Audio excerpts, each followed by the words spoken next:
Major League Baseball.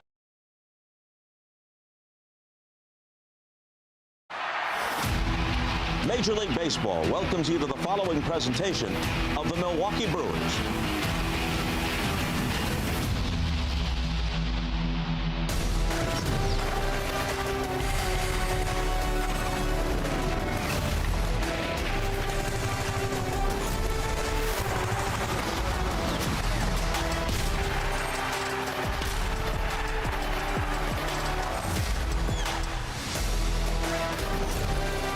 Brewers TV is presented by Potawatomi Sportsbook. It is a gloriously sunny Sunday. Happy Easter, one and all. Coming to you from Kauffman Stadium in Kansas City, the Brewers and Kansas City Royals in a series rubber match coming up here this afternoon. Kyle Harrison gets the ball for the second time as a member of the Brewers. He'll start opposite an all-star from a season ago. The very tough left-hander Kris Bubic goes for Kansas City. Again, very happy Easter Sunday to those of you who are celebrating. Thanks for being with us. Vinny Rotino alongside Josh Maurer in once again for Jeff Levering. He's still a bit under the weather. Hope to see Jeff back in Boston coming up tomorrow night. Well, Vinny, mentioned Kyle Harrison's going to get the ball. He was excellent in his first start with the Brewers, and certainly you've noticed some changes he made from his previous style to what he's done so far this year. Yeah, he was awesome in his first start, and it is because of a little bit of an adjustment that he's made. He's moved over to that first base side on the rubber, and this is going to help that fastball play up even more. He already had a great fastball. Hitters hit 195 against it in his career. But take a look what happens when when he's on that third base side of the rubber. Hitters see it just a little bit better. So when he makes a mistake, they will square it up. Now he's moved over on the first base side, and he's created a little bit more deception, a little bit more angle. And look at how ugly these swings are against him in that first start on that four-seam fastball against the Rays last Monday. He had 12 whiffs on that pitch. Take a look at where he's standing on the rubber. Last year, again, just more of an opportunity for the hitters to see it. And they were hammering it last year when he made a mistake, and now all of a sudden they are swinging and missing even more on that pitch. 12 whiffs on that pitch. We're going to show them all right here, mostly up in the zone, and that's where he's going to live with that heater up in the zone. It was up to 97 last time out, and don't forget that this StatCast right here, brought to you by Google Cloud, is showing also the fact that when that fastball plays up so well in the zone, it is going to allow the secondary pitches to play up as well, and he's got that kick change and slurve that is developing as well. Gave up a home run to the first batter he faced in that Tampa Bay start, then nothing for the next 5 innings. And with more on the left-hander, let's go down to Sophia Minnaert. Hi, Sophia. Hi, guys. Yeah, and as you said, that leadoff home run to Yandy Diaz, and then he retired the final 14 of the 16 batters that he faced, and Kyle Harrison said overall a good start for him to his Brewers career here. He's obviously one of the great young arms that the Brewers acquired in the offseason, and he certainly wants to show what he's capable of, getting his opportunity here coming over from the Boston Red Sox. So for him, the best thing that came out of that first start was just the fastball command. He was averaging around 95 miles per hour with that pitch. 48 of his 87 pitches came on the fastball, and 6 of his 8 strikeouts came on that pitch. So he is settling in his time here with the Brewers, getting to know his teammates, and of course his pitching coaches, Chris Hook and Jim Henderson, Juan Sandoval as well. Here's what Harrison had to say about when he's at his best. It's all you want to hear as a young player, and been all over on the other side of it, with Boston and other teams like that. So, to be here and to hear that, that the team needs the young pitchers and needs these guys to step up, it's awesome, and that we're just going to be working every day to just try and be there and be the best version of ourselves, because that's all we can be. It's impossible to not be confident in yourself because everyone else is believing in you, so that's just something I've noticed. But yeah, the best version of myself, I'd say, is just attacking the strike zone, being confident with my stuff, and having no doubts or regrets with any pitch, just living in the present moment. The Brewers split the doubleheader with the Royals here yesterday. They've got an opportunity to win another series after going 5-1 on the homestand. Series finale between the Brewers and the Royals here on Easter Sunday coming up next.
Milwaukee Brewers baseball is presented by your Wisconsin Toyota dealers. Toyota, let's go places. By Freighter and the Medical College of Wisconsin. And by Gruber Law Offices. One call, that's all. That was a long day of baseball yesterday. First two games of the series all played in a split doubleheader. Brewers took the opener behind Garrett Mitchell's career day. 5 runs batted in over the first 3 innings for G. Mitch. Brewers won the game 5-2. Then Kansas City used that big Brewers-like 6th inning, and they took the nightcap. So we've got this game determining the winner of the series this afternoon from the K.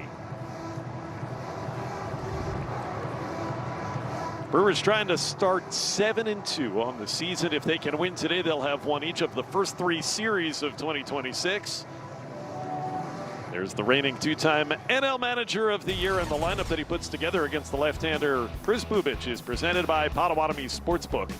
You can see some of the notable names absent include Sal Frelick. A lot of left-handers not in there today. No Jake Bauers, no Garrett Mitchell, no David Hamilton. You see Christian Yelich, though, is going to bat cleanup. Rengifo and Contreras in the 2 and the 3 spots. They were not in there in the Game 2 loss last night.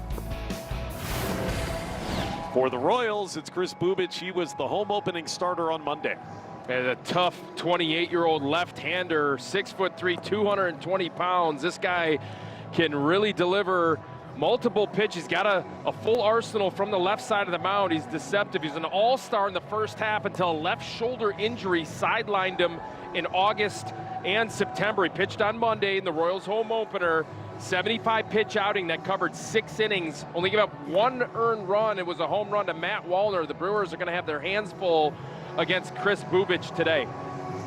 Meanwhile, the defense for Kansas City behind the southpaw. Yeah, Nick Lofton out there in left field. Lane Thomas gets the start in center. Starling Marte and right around the infield from third to first. Michael Garcia, the Gold Glover, at third. Bobby Witt Jr., also a Gold Glover, 2-time back-to-back Gold Glover at short. Jonathan India at second. Vinny Pasquantino, the Pasquatch, at first base. And Sal Perez behind the dish. Our umpires for this Sunday matinee. Got Will Little behind the plate. Ryan Addison at first. Ryan Wills at second. There's the crew chief, Lance Barksdale, over in the rocking chair this afternoon. And Bryce Durang will get us started on Easter Sunday. Brewers have had a hard time facing Kris Bubic over the course of his career. This is the 4th start he's made against them. They've never scored an earned run off of this left-hander. Just 1 unearned run in 17 1/3 innings against Kris Bubic. And watch how he kind of closes himself off, makes himself very deceptive. First pitch presented by Aurora Healthcare. Away we go. Glad to have you along. Josh Mauer again in for Jeff Levering, Vinny Bertino, our entire crew. Hope you've had a great weekend. We appreciate you spending part of yours with us. 2-0 on Turang. Bryce only 1 hit in the doubleheader yesterday. He was 1 for 8, but that was a run-scoring triple in the nightcap.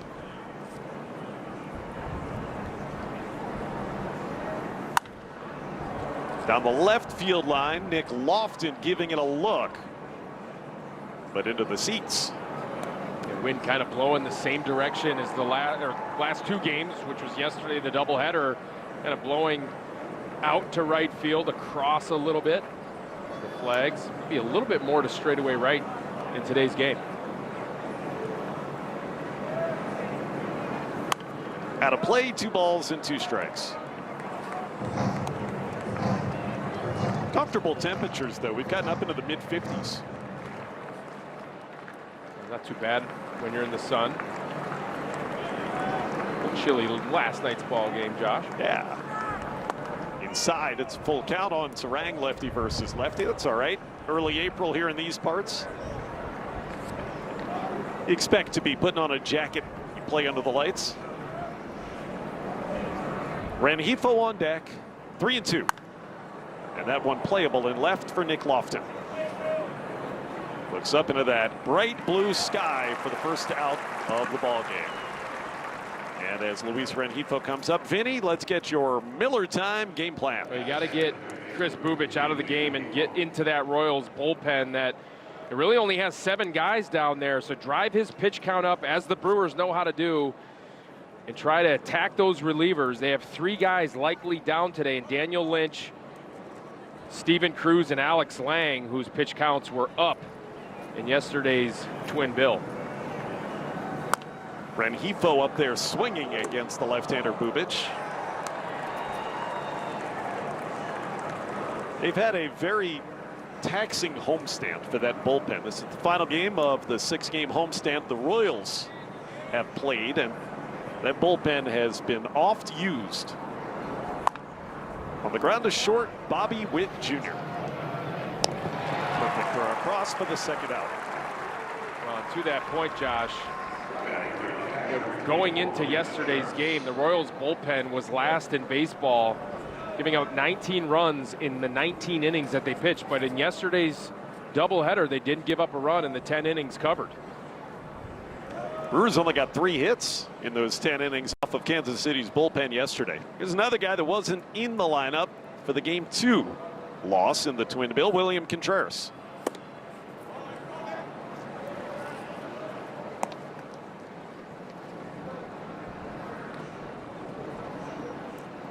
.222 start to the season. 5 runs batted in for Contreras. And Bubic tries for a quick, neat, and tidy first inning. 2-0.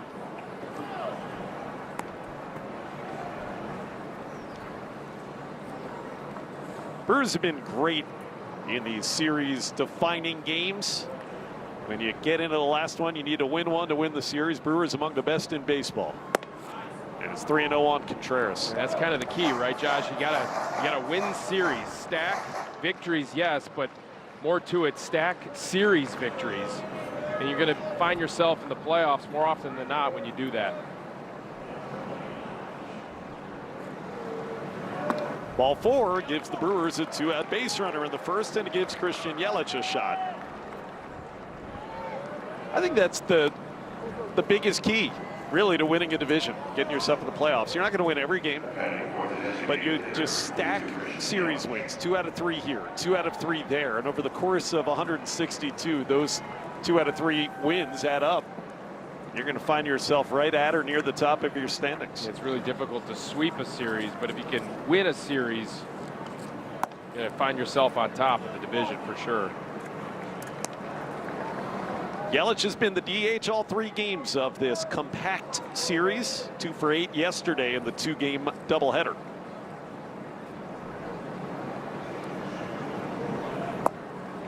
Bubic has missed with 6 straight after he got a couple of quick outs. Being patient with him, and he will, on occasion, battle the walks. You know, last year we talked about how he was an all-star in the first half, but he has battled walks in previous seasons. That is 7 in a row out of the strike zone. And here comes Salvi Perez to pay him a visit here in the opening inning on a 3-0 count to Yelich. Well, the stuff is electric. There's no doubt about it. And he gets really far down the mound with 6.9 feet of extension. That's near the league lead in terms of extension. You think about Jacob Mizorowski, he gets well over 7 feet. But he's kind of a unicorn. But that's what makes Chris Bubic deceptive and effective. However, he has battled, like I said, the touch and feel to get the baseball into the zone at times. Hopefully that's the case for the Brewers today, because when he is in the zone, he's nasty. Can he find the zone? He does for the first time in 8 pitches. Still a hitter's count for Yelich. Gary Sanchez in the on-deck circle.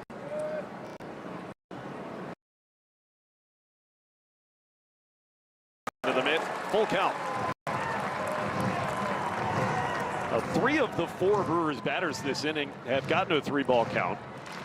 Terang flew out. Contreras walked. Let's see what Yelich does. William will be in motion on the pitch. Down the left field line, Lofton over into the corner. Lofton couldn't get it. And the Brewers will strike first. Yelich to the opposite field. He's on his way to third. It's a 2-out run-scoring triple.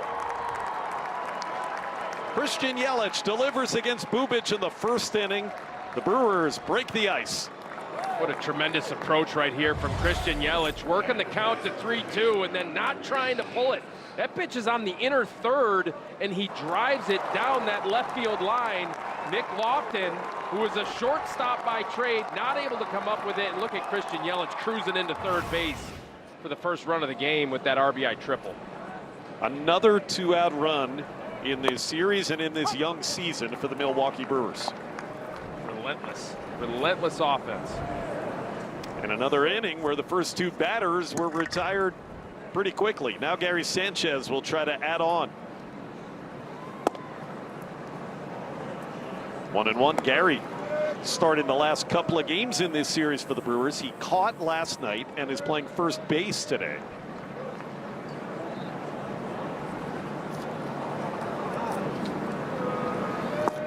Two and one. There's not much, Vinny, that's prettier watching on a diamond than Christian Yelich running the bases. Just right? Floats. He floats around the bases. It's so much fun to watch. Such long strides, but the quick turnover once he's underway, it's a thing of beauty. It's poetry. Hitters count for Gary Sanchez here. And that's ball 3. This does seem to be the situation early in the outing for Bubic that if you're the Brewers, patience is a virtue. Yeah. The plan against Chris Bubic is anything down you kind of want to take because it's going to break down out of the zone. Another full count. He's got a great changeup that he utilizes to righties, and it's got a big downward movement. Look at that stat, 33rd or 33 2-out runs, tied for first in the big leagues. 3-2. Deep in the left. Gary Sanchez way up, way out. Goodbye. The Kraken unleashes his 3rd home run in the first 3 series of the season. And the Brewers strike for 3 with 2 out in the first.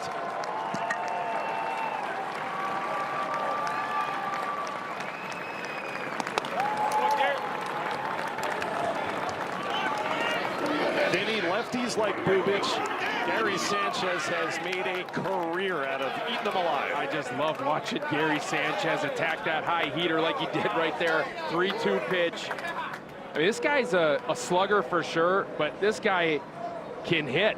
That was a great at-bat, and he capitalizes on the mistake from Bubic on the 3-2 count. 414 feet. El Gary at it again. 3rd homer of the year. It's at a home run in every series. All of this with 2 out. Luis Matos making his first start as a member of the Brewers in this one today. He's the right fielder.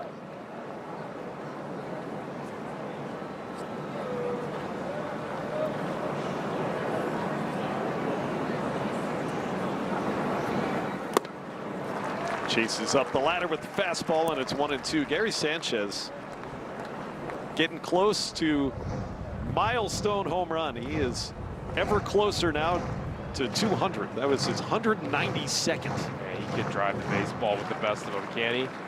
Such a quick, compact swing, and when he barrels it up, they go. Matos just acquired this past week. And he went around, says Will Little, strike 3. Former Giant down on strikes. Brewers handing Kyle Harrison a 3-run lead with which to work. Thanks to 2 big swings, Christian Yelich and Gary Sanchez turning on one to make it 3-0. The Crew sending Harrison.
Brewers TV is presented by Potawatomi Sportsbook.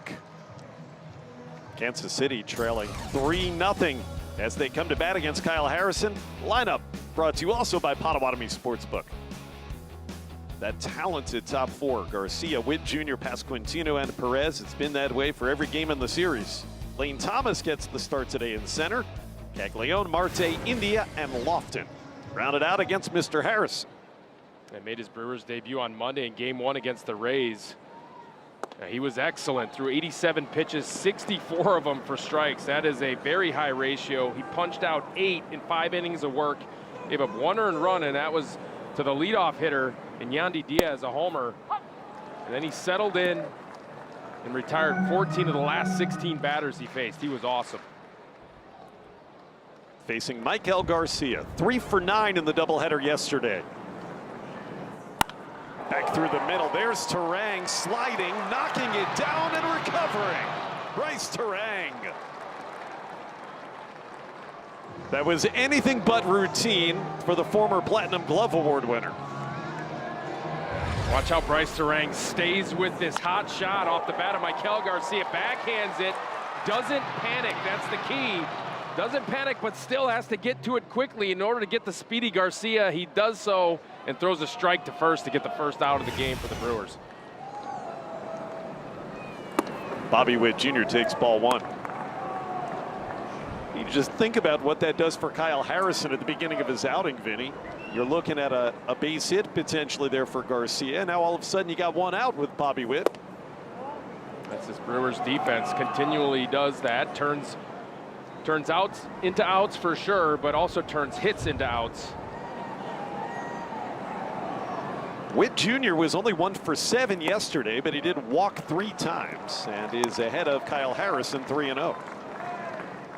One of the great young players in the sport.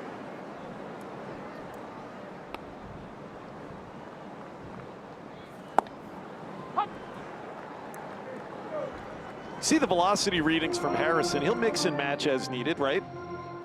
Yeah, 93 there on the heater, but we saw him all the way up to 97. He's got that great fastball that plays in the zone, and that's the key for Kyle Harrison. The fact that he can challenge hitters and be aggressive with the fastball in the zone, that's only going to allow his changeup and slurve to play up. You saw the velocities there on each one of his pitches. My guess is you're not going to see him throw that sinker too often. Maybe to left-handers. He's gone full on Bobby Witt Jr. into center field, backing up his Lockridge with a play. Brandon right on the edge of the track for the second out. Let's take a look at that Brewers defense brought to you by Landmark Credit Union. Behind Kyle Harrison, Blake Perkins in left, Brandon Lockridge, who just made that play in center. Luis Matos getting his first start as a Milwaukee Brewer in right around the infield, third to first. Rengifo, Ortiz, Terang, Sanchez at first, and William Contreras behind the plate. This is only the 3rd career start as a first baseman for Gary Sanchez, but he's done it twice this season. It's kind of surprising to me. Big guy like that hits bombs, right? And maybe you would think that he would play over at first base a little bit more, especially against left-handers. Pasquantino with a big cut and a miss. Brewers held Vinny Pasquantino to 1 out of 9 in the doubleheader yesterday. And Harrison made quick work. Good morning, good afternoon, good night to the Pasquatch. Good start on a Sunday for Milwaukee.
These looks at Kauffman Stadium on this sunny Sunday from Wirecam, brought to you by Potawatomi Sportsbook.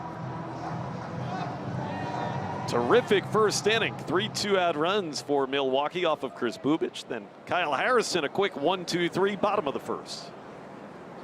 Bottom third of the order coming up, Brendan Lockridge. Josh, I want to go back to that Gary Sanchez home run.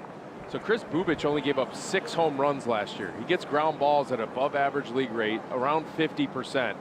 And the fact that Gary can just get after this guy, work the count, and then drive one out of here is so impressive from the Sanchez. Love that nickname. I think we've already used 3 nicknames for Gary in 2 innings. I said Kraken. I think you've said El Gary and now Sanchez. If you're keeping score at home. Got to check them all the boxes off. Yep. 1-2 on Lockridge. Play for the shortstop, Bobby Witt Jr. It was such a prototypical Brewers inning, too, back in the first. Got the first 2 outs, did Bubic on a total of 8 pitches. Looked like, as I had said at the time, he might just breeze through to the bottom of the first. And then it went walk, triple, homer, and all of a sudden, he's up now over 30 pitches, and he's trailing 3-0. Well, 33 2-out runs, tied with Houston for the most in baseball. And then all 10 RBIs this series have come with 2 outs.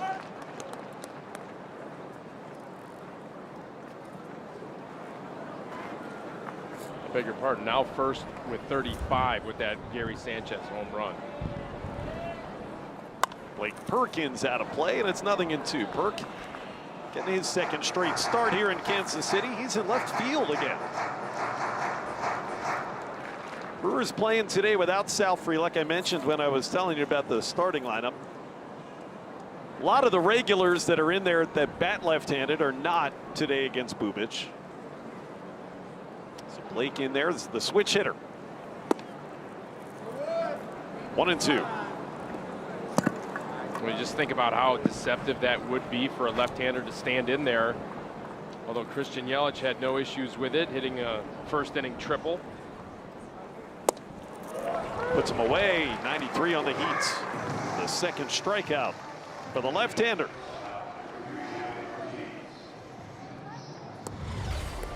Look at Chris Bubic. Steps a little bit across his body, gets the extension, and again, that 93 plays up, and it gets behind the bat of Blake Perkins.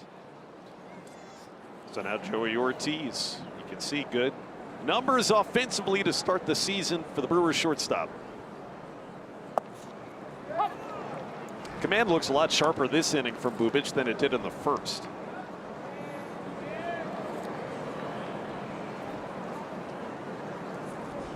Bubic, a Stanford product. Competitive balance pick back in 2018 by the Royals. It's the only organization he's ever known. If you take a look at his delivery too, watch as he separates his hand from glove, as we see Connor Dawson, former Milwaukee Brewers hitting coach. Watch how he stabs that left arm straight down right there. That's called a stab. Usually you don't see guys be able to sustain health with that move.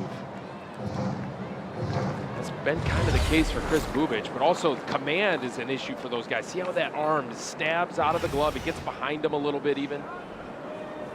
Ortiz chasing up the ladder. Back-to-back strikeouts for Chris Bubic in a 1-2-3 second inning.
Harrison back on the mound working with a 3-0 lead over the Royals. Needed just 12 pitches to get through his first inning. Our Gruber Law Office is called to the clubhouse. Kyle Harrison spoke with me about his Brewers debut at home. A strong outing for him against the Tampa Bay Rays, and the fastball command for him was the best thing that he said came out of that debut for him. He had 48 pitches on his fastball of his 87 overall. He had 6 strikeouts on that pitch and overall a 39% whiff percentage. He said just able to establish that command on that pitch. And he said he and William Contreras, he said he really liked the game plan coming in, how they were able to execute that. And he said the feedback that you get from William Contreras behind the plate, that starts in the bullpen, he said, with just how he sets the tone, how he frames, how he feeds the ball back to you, and the expectations he has for how he wants you to execute your stuff. Said he loved getting to work with him in that debut, hoping for more of the same with that fastball command here today. Thank you, Sophia. Isn't it amazing, Vinny, how quickly new pitchers that come to the Brewers all of a sudden start praising William Contreras? Yeah. I mean, all of a sudden is not the right way to put it, but it doesn't take very long for them to sing his praises. Well, it's a presence back there. To third, and that is caught by Rengifo. Ooh, coming at you. That's why they call it the hot corner. Yeah, hot off the bat of Sal Perez and Rengifo, right place, right time. And take a look at this. Sal Perez so quick inside, still at age 35, and Rengifo right there to snag that liner. One out for Lane Thomas. Sometimes the line drive catches you as much as you catch it. That's right. But getting back to what we were talking about with Contreras, it's a presence back there. Pitchers can feel that okay, this guy is going to lead the way for me. He's going to call the pitches, and I'm just going to go ahead and trust what he's calling. And then I love the body language that William Contreras gives pitchers as well. That calming presence, but also a little kick in the rear end when they need it. 3-0, and you could see that gesture back towards Kyle Harrison from his battery made there. It's almost like having another pitching coach. Yeah, it really is. And there's the first base runner of the afternoon for Kansas City, Lane Thomas, a 4-pitch walk. Harrison only issued one of those in those 5 innings against Tampa Bay. Yeah, he was pounding the zone in that start, and he seems to be so far in this outing, aside from that walk right there from Lane Thomas, or against Lane Thomas. So now it's the power hitting Jack Caglione. Shallow into right center. And in comes Matos to make the catch. His first defensive play as a Brewer. Can of corn for him, and 2 away brings up Starling Marte. They're just pounding the zone to all hitters with the fastball so far is Harrison, but then throws a first pitch slurve to Caglione, lands it, and gets an out. See if you can get Marte to get out of this inning. 1 pitch outs. They're like gold. Yeah. 37-year-old Starling Marte, strike 1. Started game 1 of the doubleheader yesterday. 1 for 3 with a double in that one. Brewers 5-2 to open the doubleheader in the series. Then Kansas City took the nightcap.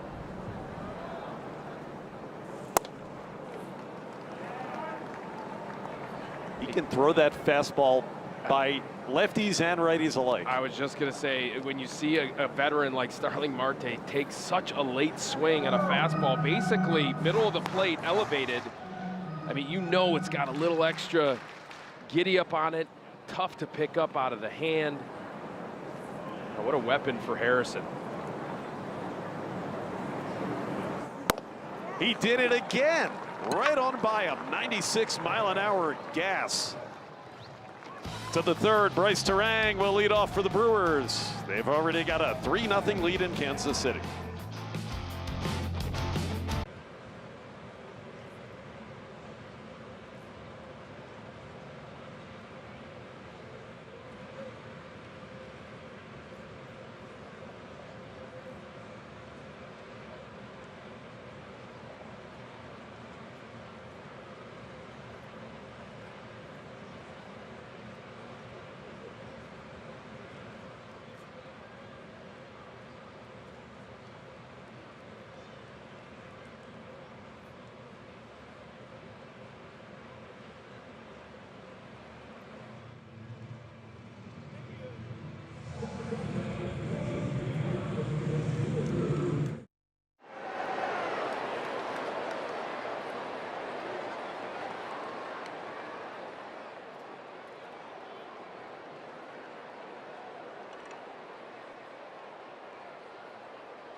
Time for our Straight Talk stats. Bryce Terang, who leads off here in the third. He's the 4th Brewer all time with 4 or more doubles and a triple and a homer through the season's first 8 games. 6 extra base hits.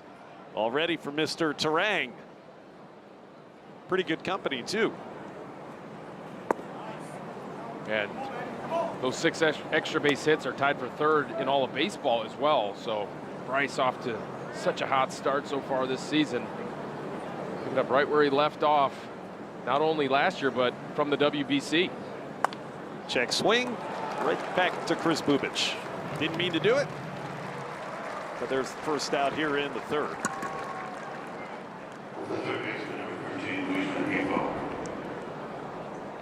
Bryce Terang's been the leadoff hitter and the second baseman now all 9 games start the season for the Brewers. There haven't been a ton of constants the first couple of weeks of the season for Pat Murphy, but that's been the one. Yeah. Pencil Bryce in at second base at the Keystone. Rengifo grounded out back in that first inning. Bubic trying to settle in after the 3 runs scored in the first with 2 out. He has now retired 5 in a row.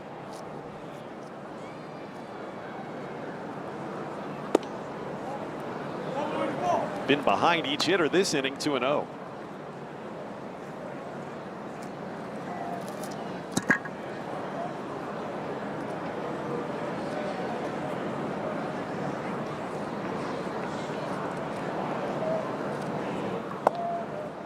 Just caught the corner. Josh Mauer filling in again for Jeff Levering. Jeff is on the mend. He's been battling an illness here throughout the weekend in Kansas City. Vinny and I got to see Jeff this morning, feeling better, which is great to hear. I think you'll hear him, folks, in Boston tomorrow night. Okay, we were worried about him a little bit. He did not look good yesterday and came to the ballpark today. He's looking and feeling, he said, a little bit better, looking better. Jeff always looks pretty good. Oh, yeah. Yeah. But it's been great to be with you, partner, here in the TV booth. You're a natural. Feels like and sounds like you've been doing this for about 20 years. Right back at you. Great to be alongside. Thanks to the entire crew for making me feel so at home, too. 3-2, opposite way, and foul by Rengifo. Go back to my natural habitat on the radio side when we get to Boston.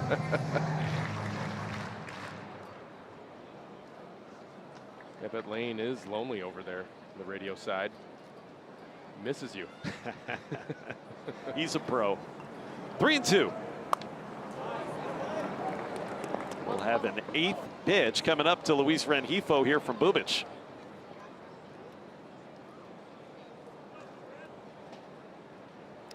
There's Mr. Grindle with the empty chair next to him. In the legend, Kent Sommerfeld. I said that's going to grow to 9 pitches against Rengifo. Yeah, Lane and Kent, the mainstays for 162 on the Brewers radio network over the last couple of years.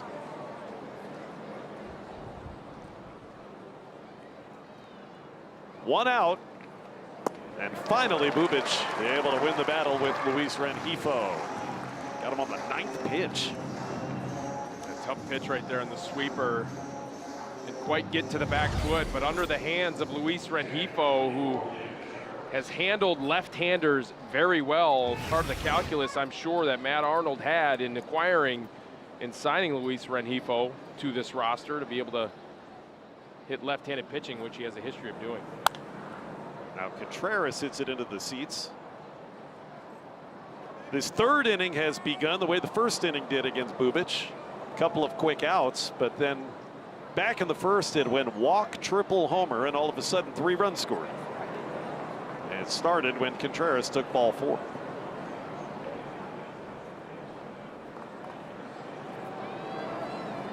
And pitchers cannot let their guard down ever against this Milwaukee Brewers, not just lineup, against this Milwaukee Brewers roster. Just all have that mentality, never out of an inning, never out of a game. saw in the first inning again. Now leading baseball with the most 3+ run innings.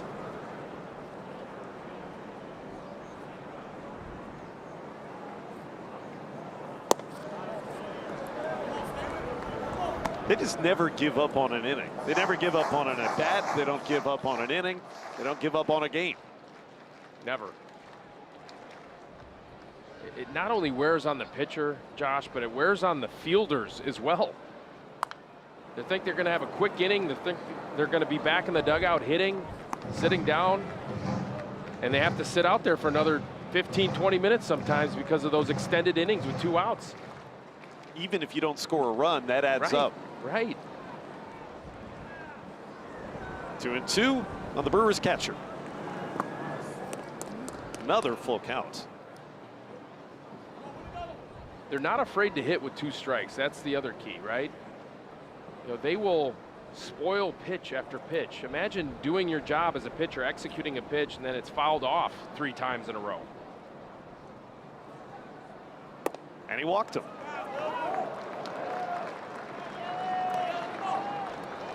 There you go. Exactly what we were talking about. 2 outs, get to 2 strikes against William, and then he works a walk. Now all of a sudden you have to face Christian Yelich. Look at his pitches per plate appearance this season. Major league lead with 4.16. Rengifo's 9th pitch at bat in this inning was the Brewers' 10th plate appearance this season already, where they've seen at least 9 pitches. Wow. It's the most in Major League Baseball. Yelich started the scoring opposite field triple after he had battled to a full count.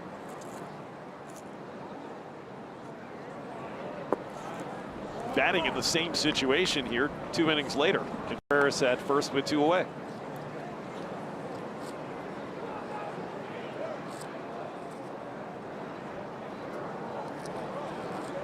We told you Bubic is tough against left-handed hitters, but that doesn't often bother Yelich. It doesn't, because he has a great plan against lefties. You know, thinking middle opposite field. Keeps that front shoulder in against a tough lefty like Bubic. Watch how he steps kind of right at the left-handed hitter. 1-2. You have a pitcher that throws crossfire like Bubic does. He's stepping right at the left-handed hitter. That makes you, as a hitter, want that front hip to leak open a little bit too soon. But Christian Yelich doesn't do that. Stays right in there.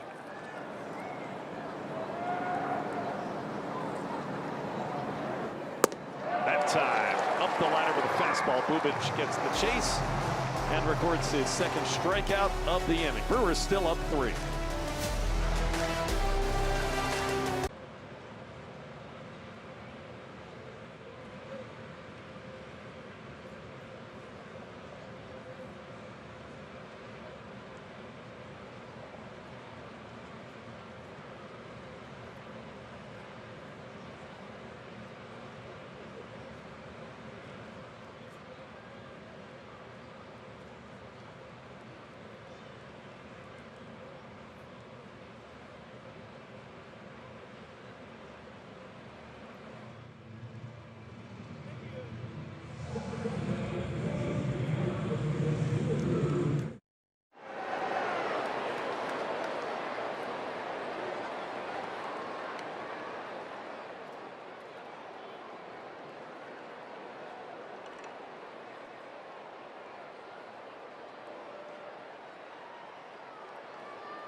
Yeah, let's take a look at Kyle Harrison and that move over to the first base side of the rubber. That is going to create a little bit more deception, and also the mistakes aren't going to get hit as much.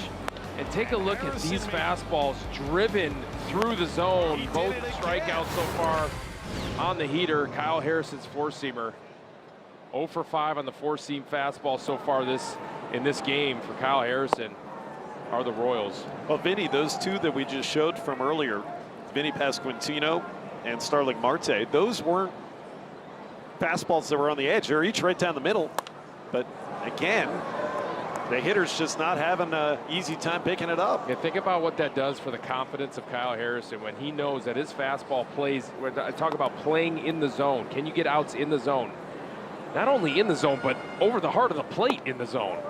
Kyle Harrison's able to get swing and miss and get outs. He'll face 8, 9, and 1 in the Royals order here in the home third, starting with Jonathan India.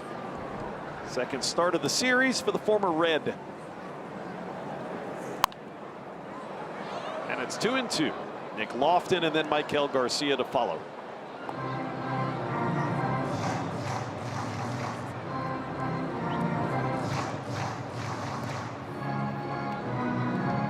Second year with the Royals for Jonathan India, former Rookie of the Year in the National League with Cincinnati. Hit him. Ouch. Tugged on that fastball, and that gives the Royals a painful leadoff base runner. Jonathan India not giving way, kind of turning into that one, and wears it right off that elbow guard, maybe even I think on the outside of that elbow guard. It looked like it felt too good for Jonathan India, as they have a leadoff runner here in the bottom of the third. That runner aboard for the number 9 hitter, Nick Lofton. Trying to bunt. Pushed it foul though.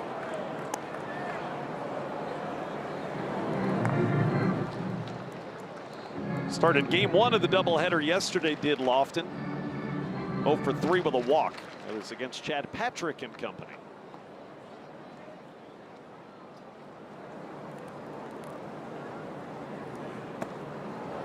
One ball, one strike. So the Royals have gotten a walk and a hit by pitch from Kyle Harrison. That was a lot of their offense throughout the entirety of the doubleheader yesterday, Vinny. It was kind of getting free passes as much as they were getting base hits. Right. Kind of did what the Brewers do to other teams, right? Felt like a similar approach.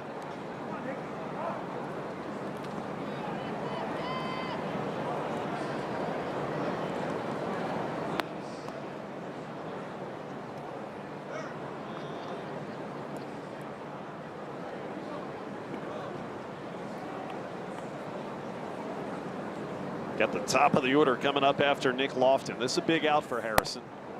And it's 2 balls and 2 strikes. Nick Lofton's kind of a guy that's figured out how to hit AAA pitching, but still trying to find his footing at the big league level. Former first-round draft pick for the Royals, 2020. 2-2. He struck him out with a fastball. All 3 of the Ks for Kyle Harrison, first time through the order, coming on the heater. Let's check in with Sophia Minert. Sophia, yesterday Sal Frelick left the game. What do we know this morning from Sal? Yeah, he left game 2 last night. Left side tightness is what the Brewers called it. When we talked to Sal after the game, he said he was pretty optimistic it wasn't anything serious, and he kind of thought it was more back tightness than side, just feeling it all over. And he said, he played both games of the doubleheader. It was feeling a little tight for him during the day, and he said, maybe just tightened up a little bit more for him in between games. Happened in his second at bat in the 4th inning, and then Brandon Lockridge came in and played the rest of the game for him. So he was receiving treatment this morning, obviously not in the lineup here today. Hopefully he can get back in there against Boston. He felt he didn't want to come out of the game, of course, but Pat Murphy and Brad Epstein told him otherwise. So he said, look, something hurts every day for Sal Frelick, the way that he plays, but he's hopeful it's not anything too serious. Yeah, that sounds like mostly good news. Thank you, Sophia. Injury report brought to you by Freighter Health and the Medical College of Wisconsin. Michael Garcia ahead 2-1. I guarantee you this. Sal Frelick wants to play in Boston in the upcoming series about as much as any series on the schedule this year. Yeah, he's a Boston legend, right? Went to Boston College, drafted the first round by the Brewers out of BC, and deep to left. Garcia puts a charge into one, and we've got a 1-run game. Two-run blast, Michael Garcia. It's 3-2 Milwaukee in the third.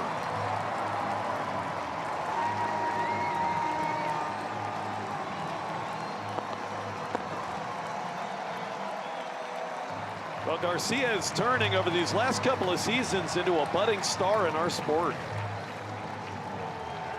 Yeah, he really is, and he turned on that fastball from Kyle Harrison a little bit further down in the zone. He was ready for it, a 2-1 pitch.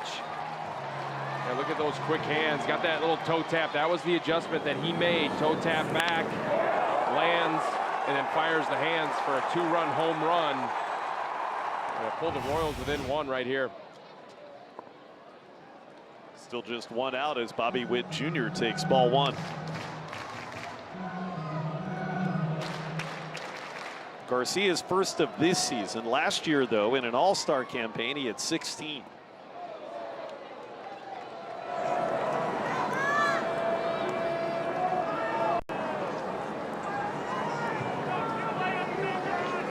So all the scoring that Harrison has had come against him in his first two starts have come via the long ball.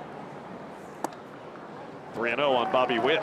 So that's going to kind of be, you know, as a fly, he's a fly ball pitcher, right? He doesn't throw a sinker, doesn't throw anything kind of moving down and out of the zone other than the kick changes. He's still developing that pitch.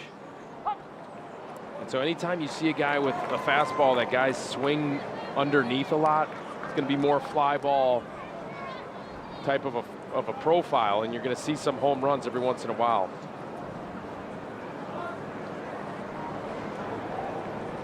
This one came after a hit by pitch, so a 2-run shot.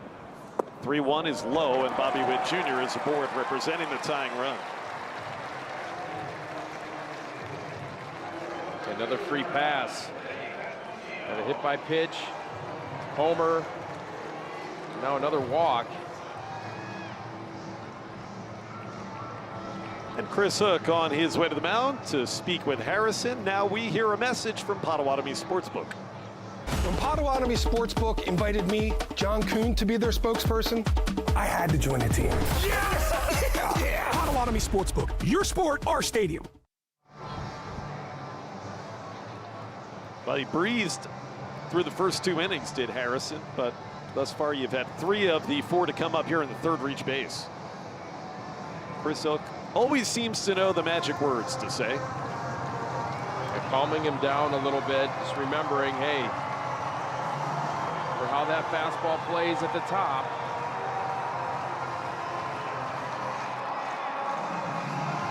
And Vinny Pasquantino's coming to the plate here with Witt.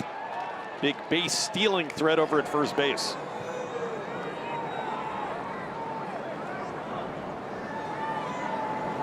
There he goes on the first pitch. Breaking ball to throw on. And Contreras didn't have much of a chance. Bobby Witt Jr. swipes the bag.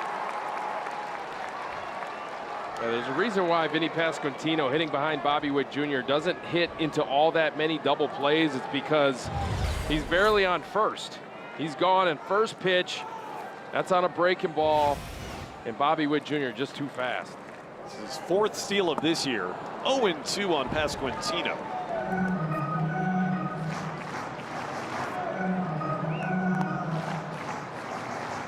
And 4 for 4 this season is Bobby Witt Jr. He's already got over 150 career stolen bases. Pasquantino behind 2 strikes. Harrison's come right after him until that pitch struck him out on a very quick backwards K back in the first inning, first time up.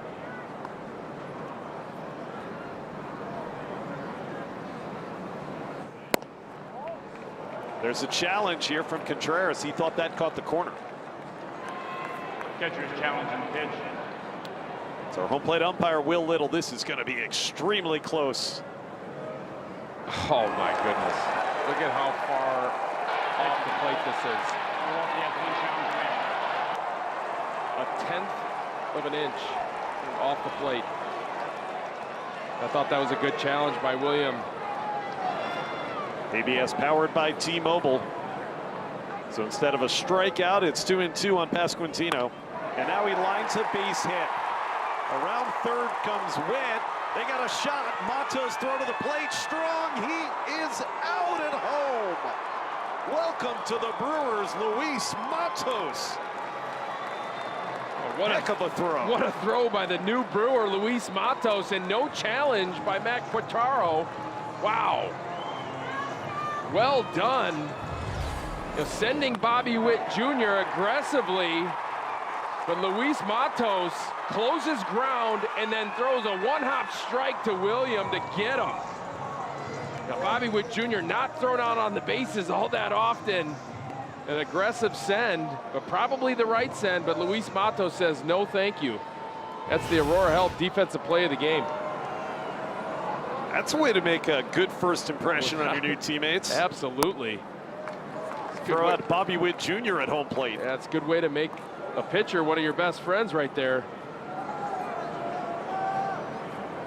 Former San Francisco Giant. So now it's Salvi Perez with the tying run at first and 2 out. 93 miles per hour on the throw, and that turn wasn't that tight by Bobby Witt. At times on a line drive when you're trying to read it, you don't necessarily get a great turn because your brain is kind of focusing on, is that going to fall? That was a great play by Luis Matos. 2-1 on Perez, who lined out last inning. And you said probably the right send by the third base coach. Why wouldn't you send a guy as fast as Bobby Witt Jr. anytime you get the opportunity? I mean, he's a great base runner. Not just good, he's a great base runner. He's so fast. Let's take a look at this route right here by Bobby Witt Jr. See how he kind of hesitated? Is that going to fall? And look at this wide turn, and that's the reason why he's out at home. And Contreras does a nice job of deking Bobby Witt as well. He didn't, wasn't really kind of in a position to tell the runner, hey, here comes the throw. Watch this deke right here by William. Standing straight, and then right at the last second, he kind of squats, grabs the ball, and puts the tag on Bobby Witt. That's a great move, and William is so good at that He deke. is. To the backstop, a wild one will advance past Quintino on ball 3 to Salvi Perez. Now the tying run is back in scoring position.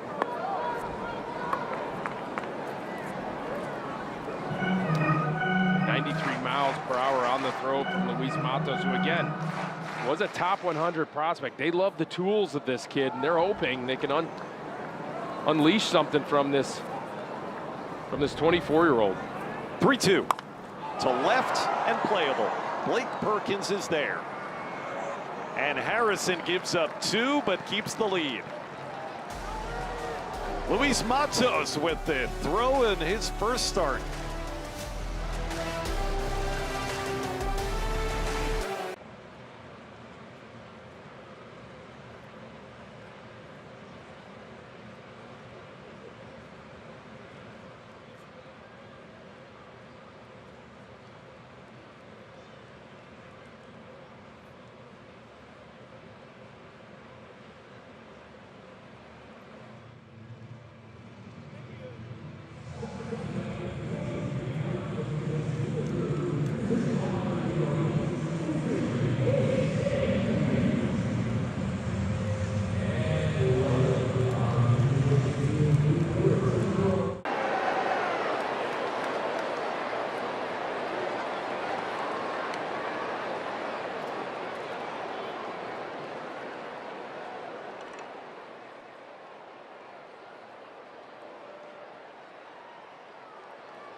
take a look at our Wisconsin Lottery home run count.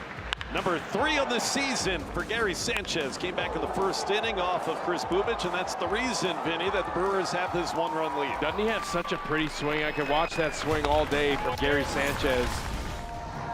And he comes up again against the tough lefty in Bubic. Ball was hit hard off the bat. Well, when he gets them, they are very rarely in doubt. Yeah, to use the Rockism, when he hits them, they stay hit. I love that.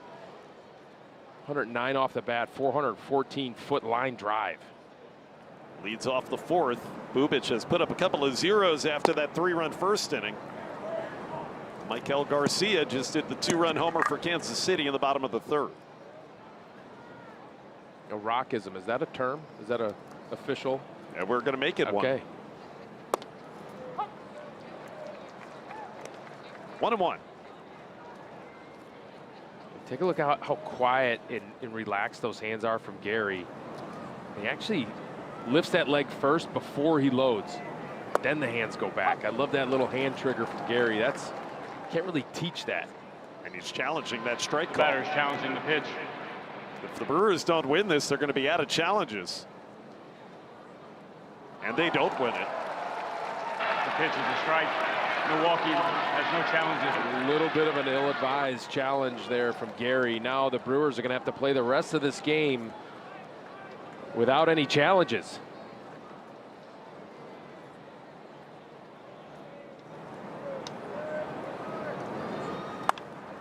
Down the right field line, but that one's slicing foul. Yeah, that could come into play later. Pat Murphy has talked a lot about developing the strategy for when to and not to use an ABS challenge. And they're still kind of working on getting everybody on the same page with it. Struck him out. Good changeup. Hey, Wisconsin residents get half-price Brewers tickets at the first Friday home game of each month, courtesy of Pick and Save. Score the Wisconsin First Friday offer on April 10th. Grab a seat at brewers.com/Wisconsin Fridays. Got our first Friday home game coming up this week. We get back from Boston after a day off Thursday. Start the second homestand of 2026 at American Family Field. Wisconsin First Friday. Gorgeous afternoon here. A beautiful Easter Sunday. Happy Easter, everybody. Here's Matos. And he's quickly behind a couple of strikes coming off of that first big moment as a Brewer. Defensively last inning, keeping the lead with that bullet of a throw to home plate.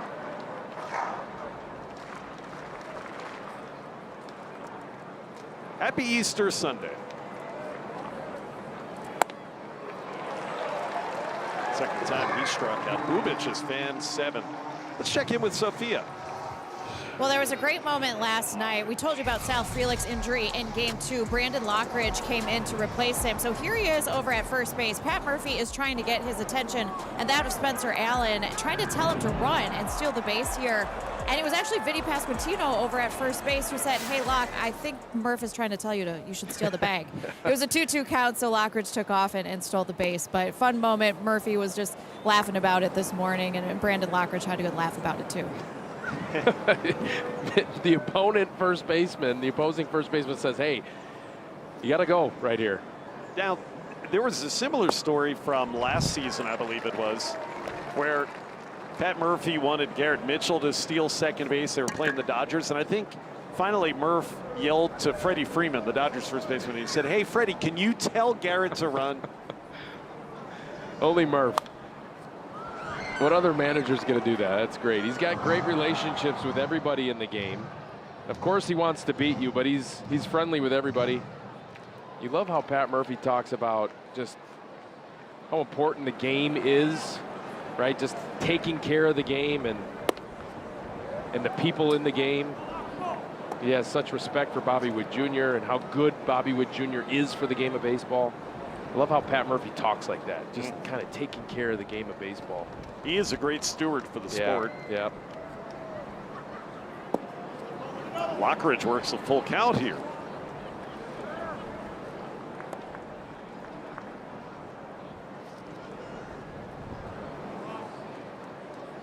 Perkins waiting next, hoping for a chance to bat in the fourth for the Crew. And he'll get it as Lockridge works the 2-out walk. Do you think Murph's going to have Vinny Pasquantino tell him to run again? Maybe he's paying attention now, though. Well, if that didn't get your attention, what else will?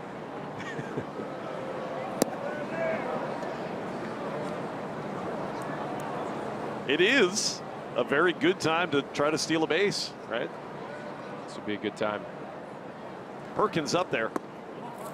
Tough to steal bases against Sal Perez, though. Brewers lead the majors in steals thus far this season. They haven't tried one yet today, though. Yeah, 17, 5 more than the Yankees. Only been caught 3 times.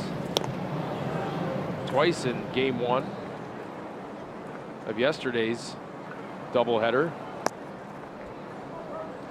Lockridge 2 for 2 in the stolen base department. Perkins ahead, 1 ball, no strikes. To left, that's well struck. Lofton back. Lofton won't catch it. One hops the wall, and watch Lockridge run. Here he comes to the plate, and he scores another 2-out run for the Crew. Blake Perkins, RBI double. It's a 4-2 ball game. What a swing from Blake Perkins, who's quite frankly been struggling a little bit with the bat and squaring baseballs up. But right here, he gets a fastball. Look at this swing right down the middle. He's ready for it. Drives it to left field, straightaway left. Beats the left fielder Nick Lofton easily, and Lockridge does a great job of cutting the bases and able to score easily to extend that lead to 2 for the Crew. Yeah, look at Brandon Lockridge, can really turn him over. Yep. Able to score easily with a head-first slide. Yeah, look at him. Pick him up and put him down. And now off for third is Perkins on strike 1 to Joey Ortiz. Uncontested steal of third base. And not paying attention is Chris Bubich to Blake Perkins at second base, and he takes 2 shuffle steps. No shot for Sal Perez, just puts it in his pocket. 0-2 on Ortiz. So now all 11 Brewers runs in this series have scored with 2 out. That's something else, isn't it? The beat goes on. Joey's trying to make it 12. And another inning where the first 2 batters were quickly retired. Strikeout, strikeout. Brandon Lockridge battled, worked a walk, seemed innocent enough, but it leads to at least 1 run. Held on to by Perez on the foul tip, strike 3. So 3 Ks for Bubich in the 4th. But that man, Blake Perkins, adds a run for the Crew.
Milwaukee Brewers baseball is presented by Miller Lite. Taste you can depend on.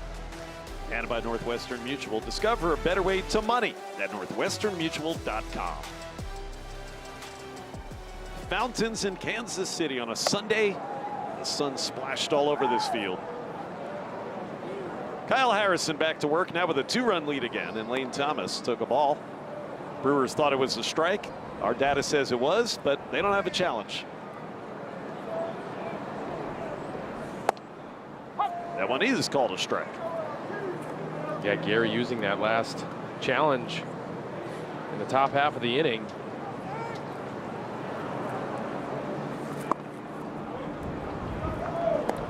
Certainly something to just keep in your mind as you watch the rest of this game.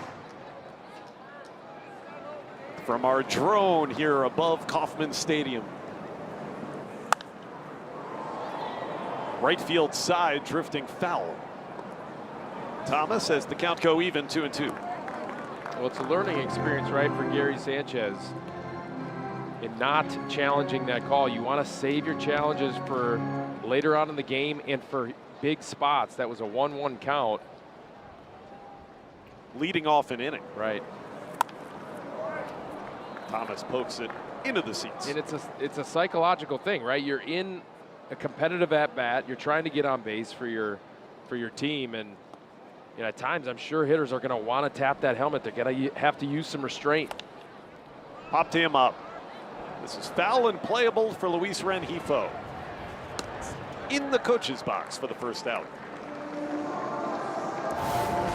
This Saturday, April 11th, the first 25,000 fans through the gates will collect a Jacob Mizorowski trading card bobblehead courtesy of Toyota.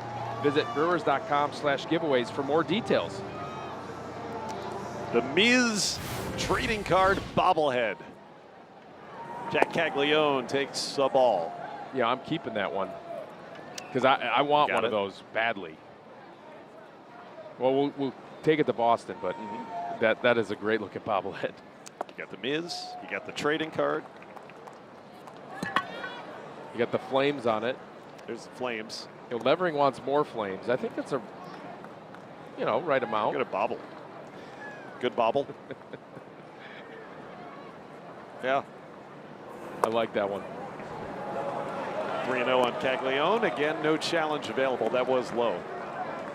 You know, Brandon Woodruff came on the broadcast the other day and talked about how his bobblehead's going to be epic coming later this season. Yeah, I'm excited about that one. Excited about both of those. The Miz is going to pitch at Fenway Park coming up on Tuesday. Looking forward to that. Look, when can you not look forward to Jacob Mizorowski's start? Is he going to line up with Garrett Crochet, perhaps? Indeed. That's worth some popcorn and a beverage while you watch Brewers TV on your couch Tuesday night. 3 games in Boston coming up after this one for the Crew. Payoff pitch to Caglione. Got him swinging. Country hardball from Kyle Harrison. 2 down here in the 4th. Yeah, looking like a nice bounce back inning from Kyle Harrison after giving up 2 runs in the bottom of the 3rd, and gets 2 quick outs. Look at that fastball. That's an angry fastball at 96. Look how this one gets behind the barrel. Swings underneath it. Does Caglione. Pitchcast brought to you by Hyundai. Marte was a strikeout victim a couple of innings ago. He's quickly behind 0-2.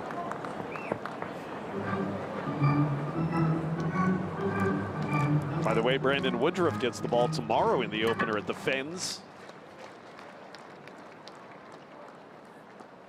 Brewers and Red Sox coming up. Laid off the changeup did Starling Marte.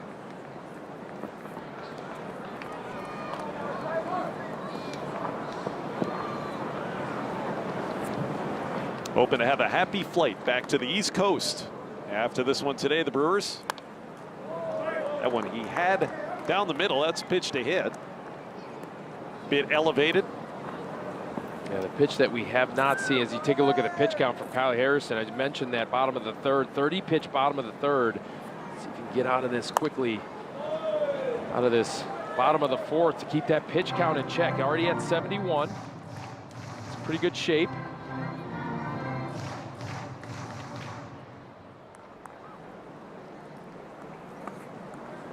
Looking for a 1-2-3 inning. He'll get it. Chase the fastball. Marte down on strikes for a second time this afternoon, and back-to-back Ks for Kyle Harrison. A bounce-back inning indeed for the left-hander.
Taking a cruise through Kauffman Stadium thanks to Wirecam, brought to you by Potawatomi Sportsbook.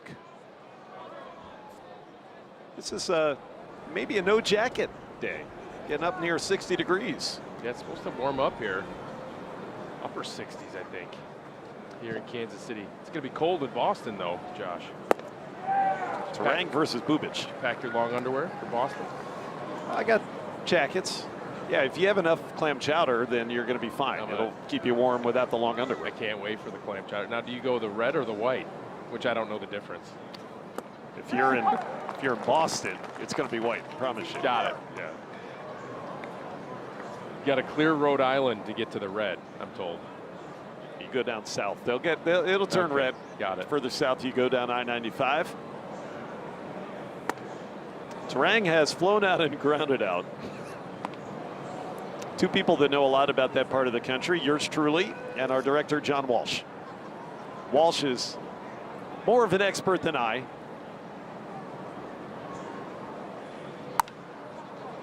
Popped into left. Lofton for the first out. Rhode Island proud. You're part of Team Cheese. Make no mistake about it, right? You've been here for 5 years now, but you grew up in Maryland, or in Philly. Wait, that's correct. Philly, but went to the University of Maryland. You're a Terrapin, right? That's correct. Okay. Yes. Just wanted to. Would you like to keep going with my CV? I was just trying to get it all straight. On the ground, a short. Rengifo hits it right to Bobby Witt Jr. Wide throw. Pasquantino, though, able to hold the bag. Tell you what, Pasquantino's been doing a pretty nice job over there at first base. It was some of the errant throws. That was a high sailing throw from Bobby Witt Jr. Is able to hold the bag. Pasquantino's a big target over there. So you're from Racine, and you still live in Racine. Yes, Team Cheese. Keep going. And then, That's it. That's all full I got. stop. End of story. And that's why we love you. Oh yeah, I love our state of Wisconsin. Born and raised, never leaving. Well, if you've noticed a pattern developing against Bubic through his 5 innings. He has retired the first 2 batters every inning. But yet the Brewers have 4 runs. They got 2-out rallies going in the 1st and the 4th. Contreras has walked a pair of times, and he's threatening to walk again. I mean, it's a theme, right? I mean, it's been a theme for the past few seasons as we see former Brewer Nick Mears warming in the pen. They just continue to, they won't go away. As an opponent, you can feel that they just want you to go away, and the Brewers refuse to do so. Took a cut 3-0 there. He wanted to do damage on that swing. I love it. Green light him on 3-0.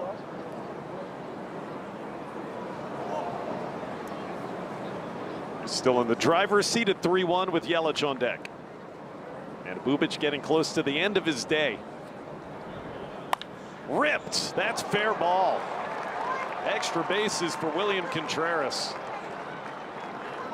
It's a 2-out double. He has reached base all 3 times he's batted against the left-hander. He looks totally locked in, doesn't he, Josh?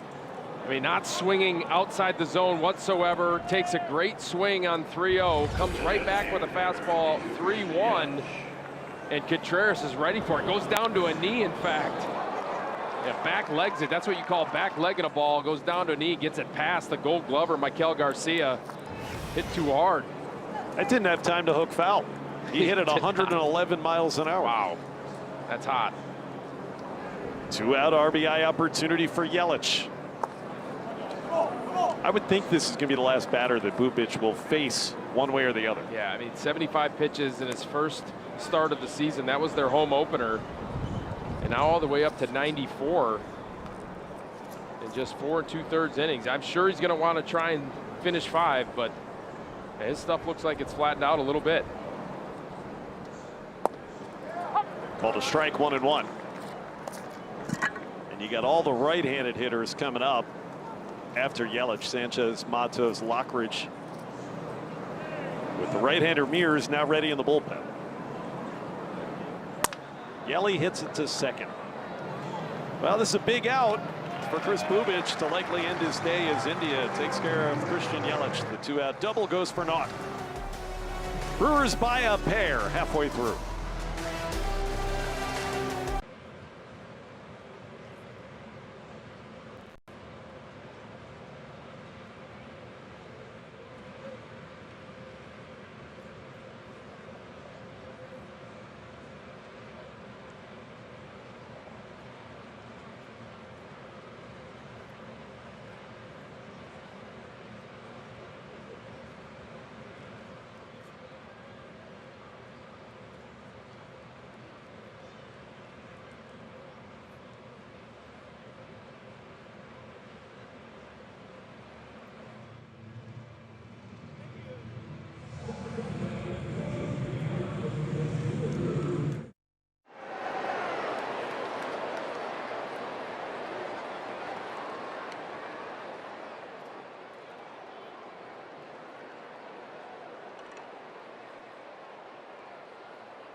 Score big on authentic gear at MLBshop.com. From official jerseys and memorabilia to hats and hoodies, we've got the season covered.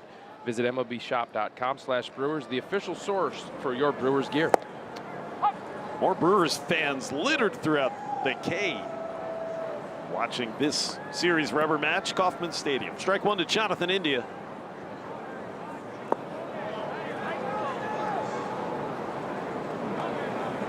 Harrison had the one long inning in the third. That's when Michael Garcia hit the 2-run homer.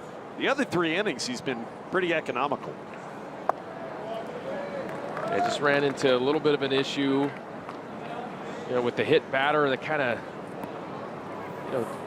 of swung the momentum a little bit towards the offensive side of things for the Royals, but able to corral it back, put it back on the rails. At a 1-2-3 fourth with a couple of strikeouts included.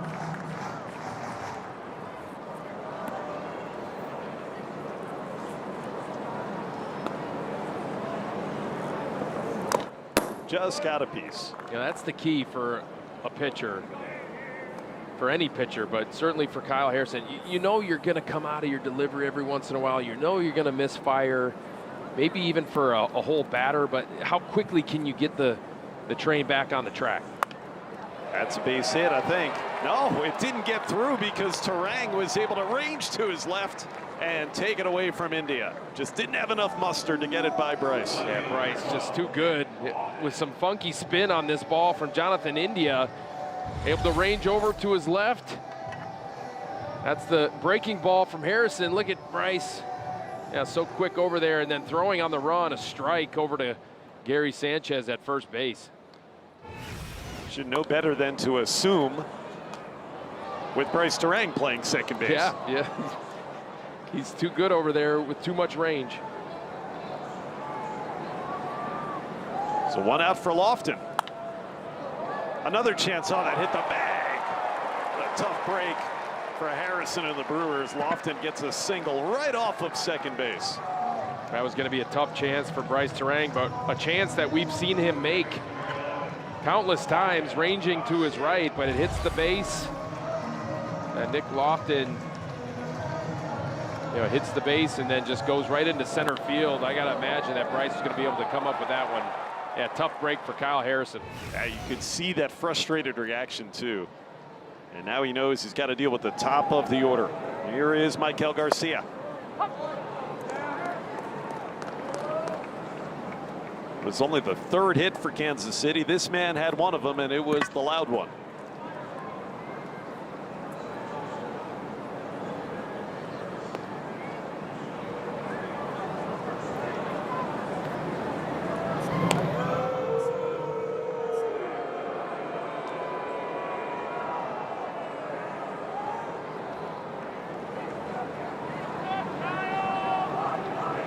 Harrison went 5 full innings against Tampa in his team debut Monday. He got to 87 pitches in that one. So approaching that number again here in the 5th. We'll see what kind of leash that he's going to have this afternoon for the Brewers. He remembers the last time Garcia was up, he hit a fastball. He's going to go back to it at some point. He did. Missed to the arm side, though, 1-2. That fastball that Garcia hit out was located on the inner part of the plate. He kind of cheated to it.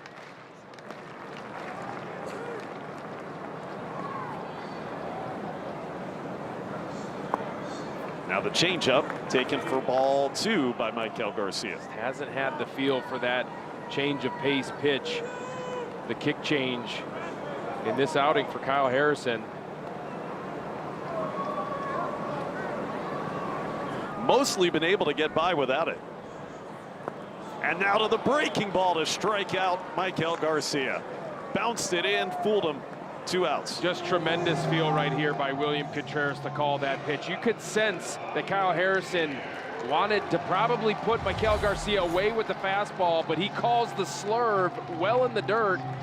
Garcia will chase that pitch. Oh, what a brilliant call from Contreras. He feels and thinks along with the hitter. Well executed by Harrison. And now Bobby Witt. In the air, playable. Luis Matos approaching the foul line in foul territory for the final out. And Kyle Harrison is through 5. Brewers lead 4-2.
For every Brewers RBI, the Northwestern Mutual Foundation is funding 5 hours, equivalent to $250, of childhood cancer research. Northwestern Mutual and the Brewers are proud to partner in curing childhood cancer. Nick Mears, the new pitcher, he will be greeted by the Brewers' new home run leader, Gary Sanchez, as we take a look at our Wisconsin Lottery home run leaderboard. It is third of the young season, back in the first inning today, off of the starter, Chris Bubic. And now Bubic done after 5 innings and 96 pitches. There comes last night's winning pitcher, Vinny. Yeah, the Meerkat pitched in game 2, pitched an inning in yesterday's game through 14 pitches, inning of work. No hits, no walks, no strikeouts. Nice clean inning, and then in the bottom half of that, his offense scored 6. That's right.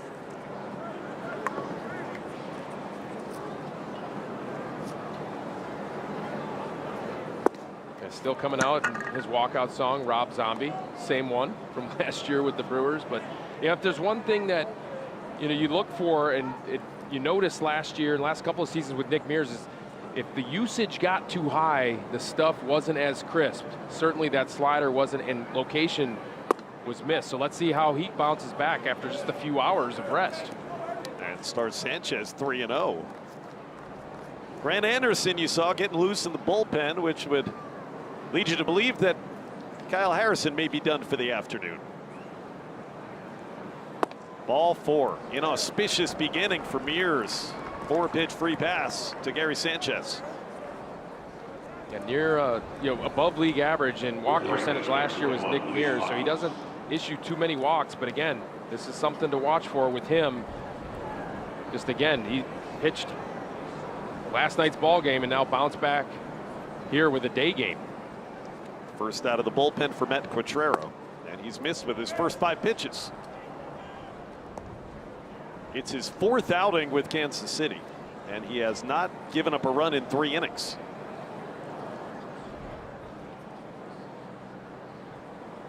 Matos struck out twice against Bubic.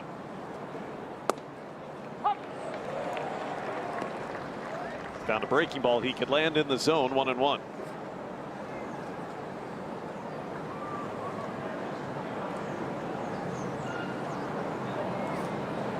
Looking for his first hit with the Brewers, Luis Matos. He gets it right there, out of the reach of Bobby Witt Jr. 2 on, nobody out in the 6th. Nice swing right here by Luis Matos, getting on top of a heater. That first hit as a Milwaukee Brewer. This is after he made that great throw earlier in the game to get Bobby Witt Jr. And take a look at this swing right here, out over the plate, gets on top of it, and does the helicopter finish to get it through past the diving Bobby Witt Jr. So the table set here, Brandon Lockridge with nobody out drops a good bunt. Mears only 1 play.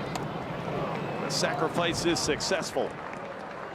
Yeah, key to a good bunt is deadening the ball. Doesn't really matter the direction, but if you can deaden the ball, you're going to be able to move up the runners. Nice sack bunt by Brandon Lockridge. Take a look at how deadened that ball does get. Makes Nick Mears kind of scamper off the mound and make the play at first, just barely. Gets Lockridge at first. Need to throw a fastball over to Pasquantino to get the out. So a couple of men in scoring position. The Brewers are trying to do something they have not done all series, Vinny. Score a run with fewer than 2 outs. Yeah. Try to manufacture one here. Perkins lined an RBI double last time. Switch hitter batting left-handed for the first time this afternoon. The infield up.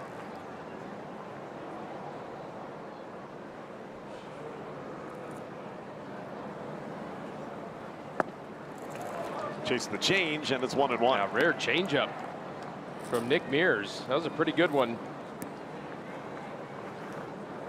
You're right. We didn't see many of those, if any. And he added the 2-seamer this year and the changeup.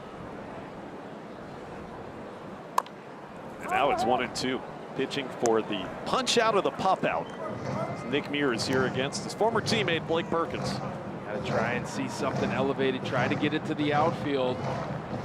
Blake Perkins going to have to be semi-deep with Gary Sanchez on third base.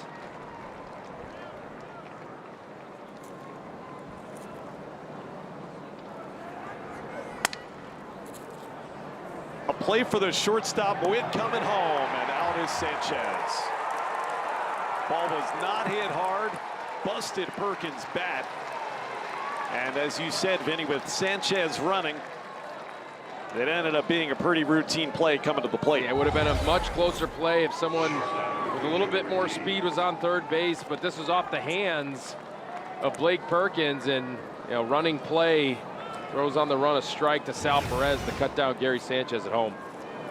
Big out for the Royals, and staying at second base on it was Matos. And not happy with himself is Blake Perkins. Tough at bat. He threw the changeup. You could tell he's waiting back for something secondary. And Nick Mears threw a 94 miles per hour fastball right on his hands. So it's up to Joey Ortiz if the Brewers are to add on. It's all right. They got him right where they want him. It's 2 outs now in the inning. Yeah, right. Every single run Brewers have scored in the series, all 11 have come with 2 outs.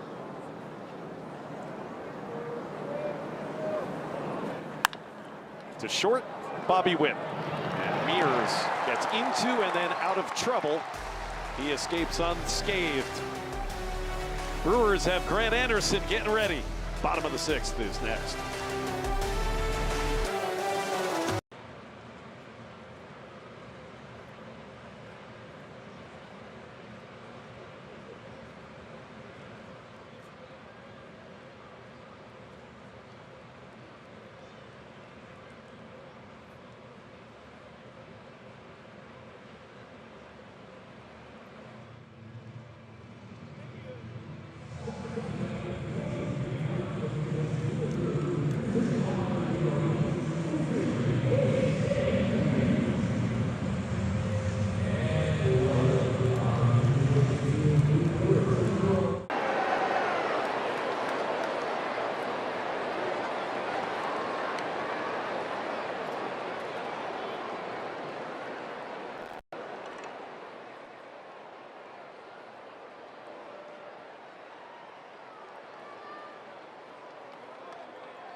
Today's Tavern of the Game winner is Lake Ripley Lanes in Cambridge. If the tavern calls the Milwaukee Brewers by 10 a.m. tomorrow, they will receive 40 tickets to a Friday night game in the Miller Lite Beer Pen. This offer is courtesy of the Tavern League of Wisconsin and Miller Lite.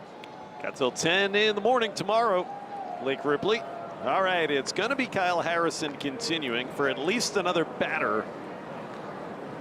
He'll get the lefty-lefty matchup to begin the home 6th with Vinny Pasquantino.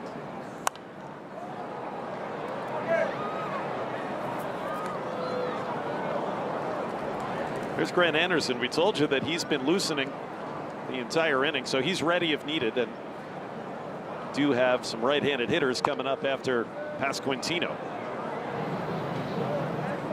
0-2, Salvi Perez and Lane Thomas. So we'll see how the Brewers play this, Vinny. This could be the final batter. Just keep him in to face the left-handed hitter. Well, it depends. If you get Vinny Pasquantino quick here, maybe face Sal, but certainly not going to face Lane Thomas, as Lane Thomas has been one of the best hitters against left-handed pitching the last 3 seasons in all of baseball. There's the former Philadelphia Philly, Matt Strahm, getting ready for Kansas City.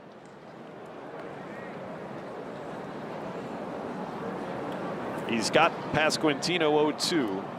Did single against him last time. It was the play on which Luis Matos threw out Bobby Witt Jr. trying to score. Biggest play in the game, in my opinion. Just switch the momentum, change the momentum of this game. Popped him up. Play for the shortstop, Joey Ortiz. Harrison gets one out here in the 6th. And here indeed comes Pat Murphy.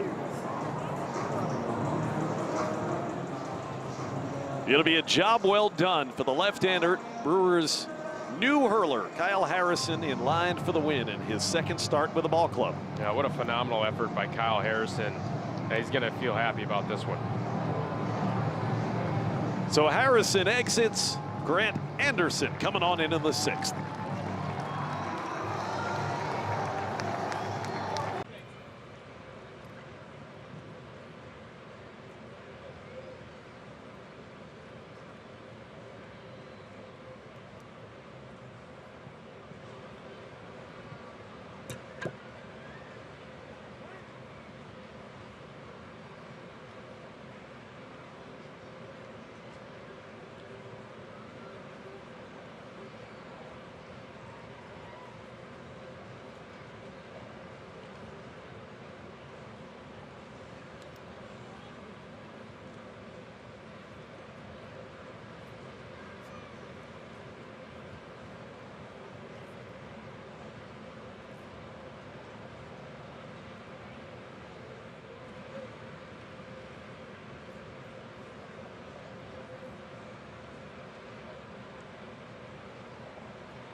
Today's Toyota drive of the game. Kyle Harrison's performance against this tough Kansas City lineup. Yeah, just a phenomenal job of attacking the zone.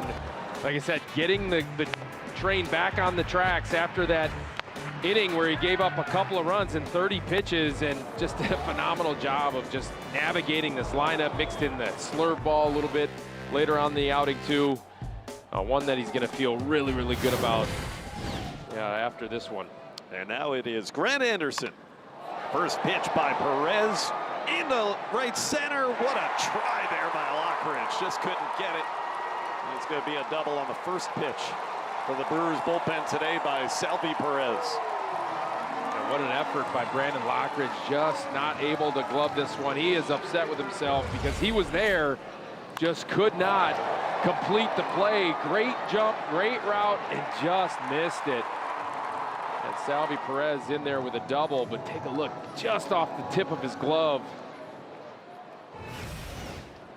Good effort. Second hit of the series for Perez. He hit that go-ahead homer in the 6th inning last night. And now Lane Thomas on the ground to third. Rengifo looks the runner back and completes the 2nd out of the inning at first. Brent Anderson, our first Gruber Law Office's one call, that's all call to the bullpen today. He's been exceptional early in his 2nd season as a member of that bullpen. A great start to the season for Grant Anderson. He pitched last on Wednesday against the Rays, 15 pitches in an inning of work, so he's fresh, 3 days off.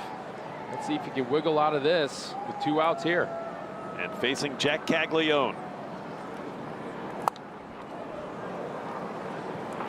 Well, the game plan for the Royals against Anderson appears to be swing early. Every one of the 3 batters has hit the first pitch. Yeah, they're going after him early and often. Let's see if he elevates that 4-seam fastball. It's been kind of a weapon for Grant Anderson against left-handed hitters. Yep. That's been a big change for him and kind of an evolution for why he's been able to be so successful this last year and change for the Brewers. Of course, credit Chris Hook, Jim Henderson, Charlie Green for showing him that. And again with the fastball. Caglione going on 3 pitches. Anderson gives up the double, but then a couple of quick outs.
Toyota game reset.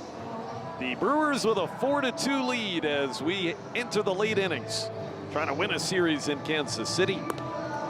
Gary Sanchez capped off a 3-run top of the first with an over 400-foot home run out to left field. Michael Garcia doing the only damage off of Kyle Harrison. And Harrison has been terrific through his first couple of outings as a Brewer.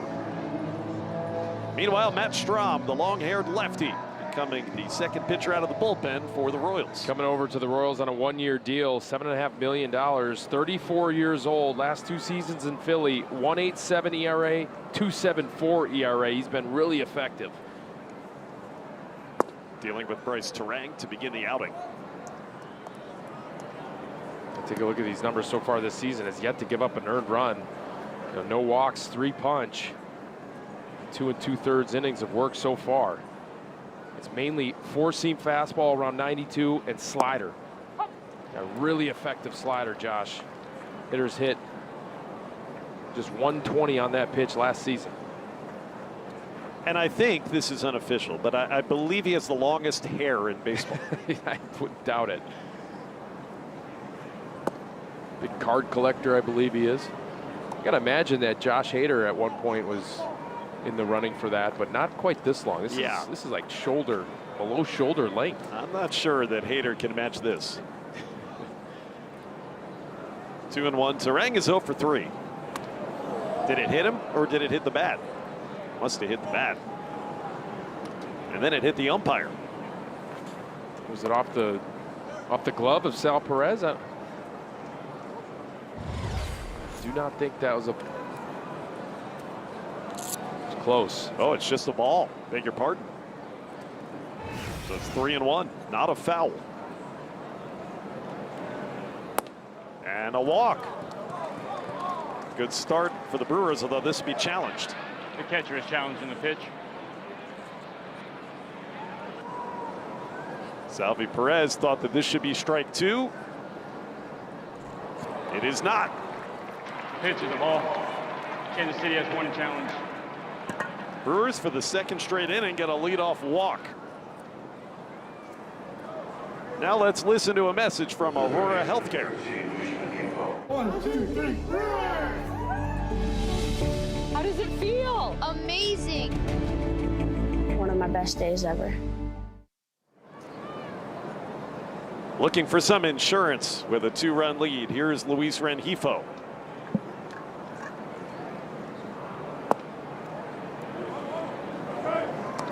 Remember when Nick Mears entered the game last inning, he had some command issues. Started walk single, but got out of it without any runs. Rengifo has twice grounded out with a strikeout sandwiched in between. There goes Terang on a line drive, base hit into left field. Terang is over to third. Rengifo, he's trying for second base, and he is safe. A hustle double to put him on second and third with nobody out. Oh, that's good instincts by Luis Rengifo. When a play is that close, the play is right in front of you, and you just have to feel it as a base runner whether or not you're going to be able to get in there safely, and Rengifo just barely does, because it's a really nice throw from the left fielder, Nick Lofton, who double clutched at first, and he just barely gets that hand in. Yeah, Brewers threatening big time here against Matt Strahm. Second and third, nobody out. You mentioned the double clutch. I think he was looking at third base. Right. And that's exactly what Luis Rengifo was. Now Rengifo going to get some attention here from the training staff. Yeah, don't need this. That was a pretty violent tag. Although the way he's reacting, it doesn't look like it was on the tag. It doesn't look like a soft tissue injury to me, like a pulled muscle or a hand. It looks something else. He's jumping on his heels right here, Josh. Which means, you know, as Brian Anderson would say in a situation like this, half of the population knows what this feels like. I would imagine Pat Murphy has That's some words of comedy about it. Although this does not feel good, this is good. This is good news and a good sign for the Brewers that Luis Rengifo is going to be able to stay in this game. Here it is again, the play at second base. Yeah, it is a hard slide in at second base, and Rengifo just barely in there.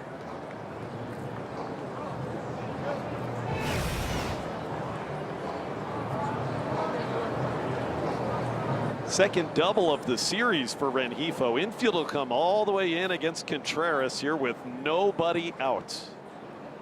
A golden opportunity for the Brewers to create some separation. Pop-up foul and over the screen. Yeah, I think that was a true hit and run call as well. You rarely see that hit and run. And Terang was off on the pitch, and then Luis Rengifo was swinging no matter where the pitch was, and ends up hitting a double. Contreras has not been retired this afternoon. Hard hit, base hit through the drawn and infield. This will play a couple. From third, Terang. Right behind him comes Rengifo. The perfect afternoon for William Contreras continues. A 2-run single. The Brewers lead by 4. Yeah, I talked about before how well William Contreras is seeing the baseball. Clearly, he is seeing the baseball really well. This is a Matt Strom slider. Again, hitters hit 120 off that pitch. This is over the middle of the plate. Contreras squares it up. 2 RBI base hit. Brewers lead by 4. William has 2 hits and 2 walks. Christian Yelich trying to bunt. That's foul ball, though. Who's a better catcher than William Contreras? And good side, too. Remember, he took that foul ball off that sore hand that he had, that broken hand that he had all year last year. Back in the lineup today, looks like no effects. He was 8-1 last 9 interleague series. And now putting themselves on the doorstep of going 9-1. That started last May. Yelich. He has an RBI triple in 3 at-bats. All of that against Bubic. They've been the best interleague team in baseball for 5 years now. Wow. But especially good for just about the last calendar year. Upstairs 1-1. And starting this season, it's just kind of awkward the way it works these days, but so many of your interleague series are played right out of the gates. Right. You have another one coming up in Boston, so 4 straight series against the American League. Well, I mean, since you go back to the May 18th date from last year, that's again when they started hitting on all cylinders, started to play really good team baseball in all facets of the game. They're 41 games over 500 since May 18th, if you include these games early on this season. And I mean, that's just a reason why they've been dominating these interleague series as well. They've been just playing so well. India, tough play to get the lead runner there. Fine play defensively by Jonathan India there to start that 4-6 fielder's choice. And that is finally the first out of the inning for Matt Strom. That is a heck of a play by India. Ranging far to his left, and then a jump throw to short to Bobby Witt. Yelich almost snuck that one through the hole. So now Gary Sanchez gets to bat against another southpaw. 2-run homer and a walk. 1 for 2 today for Gary, the first baseman for the Brewers in this one.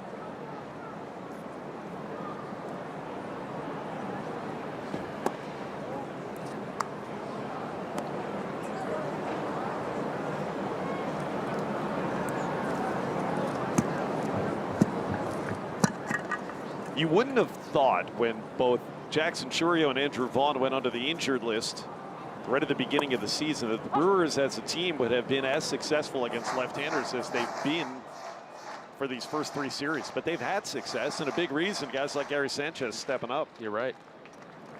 It's Jackson Chourio right there. Of course, he's chomping at the bit to get back, but you wouldn't have guessed their offense in general wouldn't be this good early on the season without those guys. He held back 2-1. Yeah, great point. Right, it's not just against lefties. Those are 2 of your best hitters, period. Right.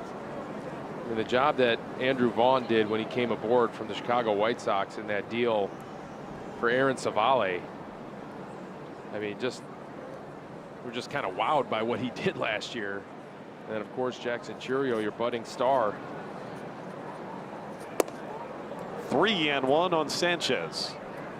Gary right now, I bet you, licking his chops. He'll be ready for a fastball. If he gets it, Vinny, this is going to be about as violent of a swing as we'll see today.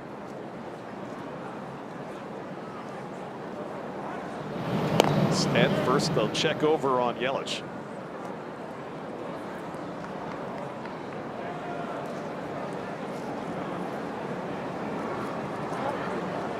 It's almost like the Royals don't want to throw this pitch. No, that's exactly what I was thinking.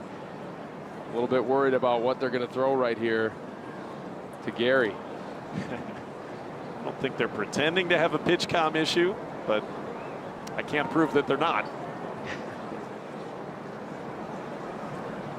It's the pitch comm device for the catcher. See him punching it in there above his shin guard. You know, they're toying with that new rule in the minor leagues that if you have a pitch comm, or they're toying with the idea that that would be considered a mound visit. I don't know if they've implemented that somewhere at this point. Finally, the 3-1. He didn't swing. Maybe Gary kind of sticking along with them. Here comes an off-speed pitch. Was a fastball, middle.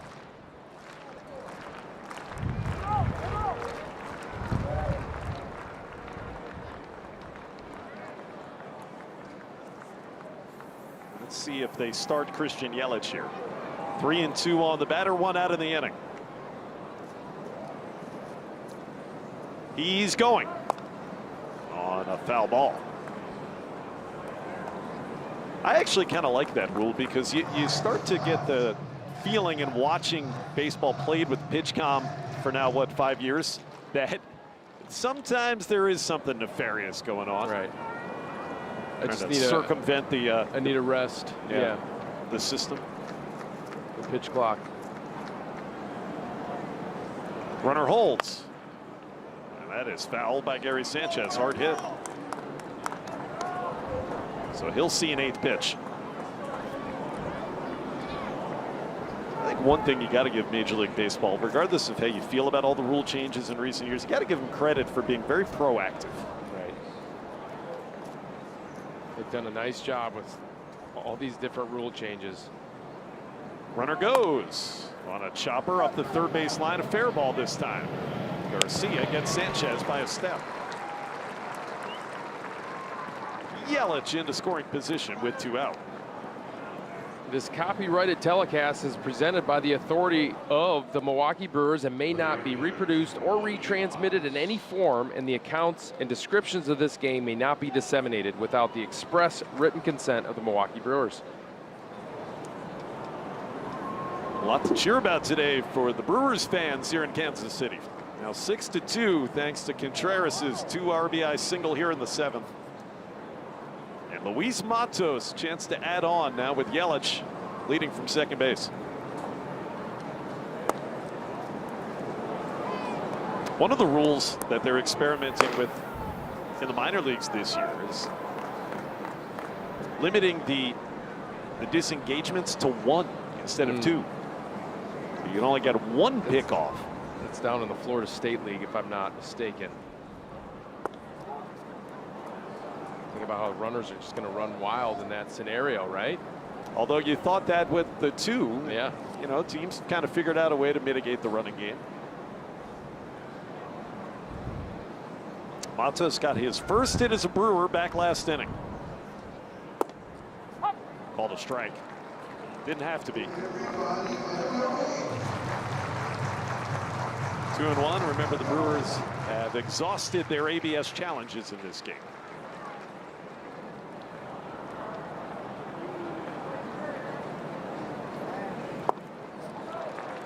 Two and 2. But under the current leadership in Major League Baseball, they have not been hesitant to try things. Right. do a nice job in the minor leagues of testing things out and then implementing it at the big league level. 2-2 on the newcomer Matos. Out of play. I got to tell you, I was not going to be a fan, and I know you and I have had a lot of friendly discussions about the pitch, about the challenge system, and I am a huge fan of it, mostly because the fans love it. But I like it, just in general. I just did not think I would. And I didn't think you would either. Matos battling. Remains 2-2. Vinny has been hard against any sort of robotic umpiring. And you don't even, at least at the outset, you didn't even like replay reviews. Right. But now, you know, again, it's what the fans want. It adds a different element to the game. I like it. Full count, Matos.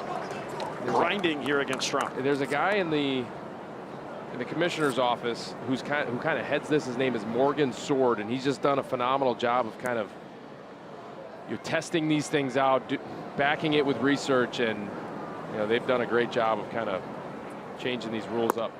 Ball, nope, strike 3 called, and the Brewers can't challenge.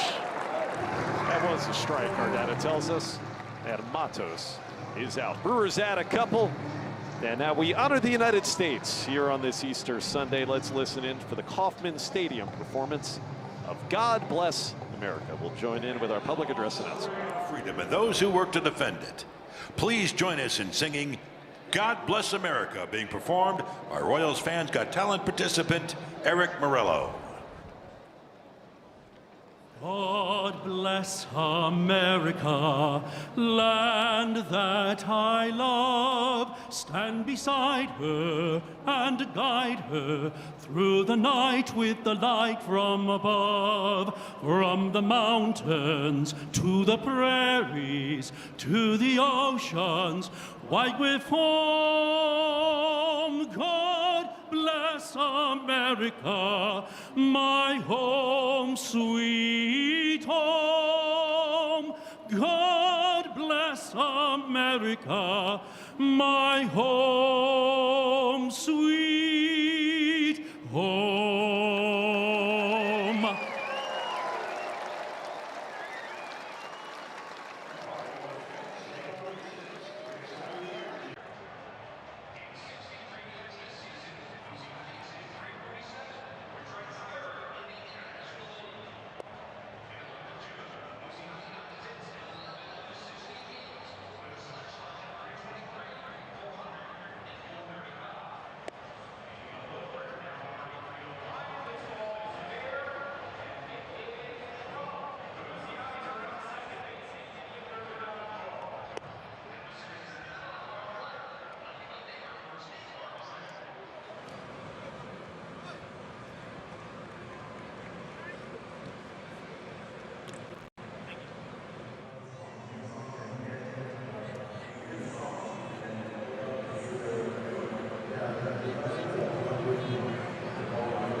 Two outs, 4-4, ninth inning.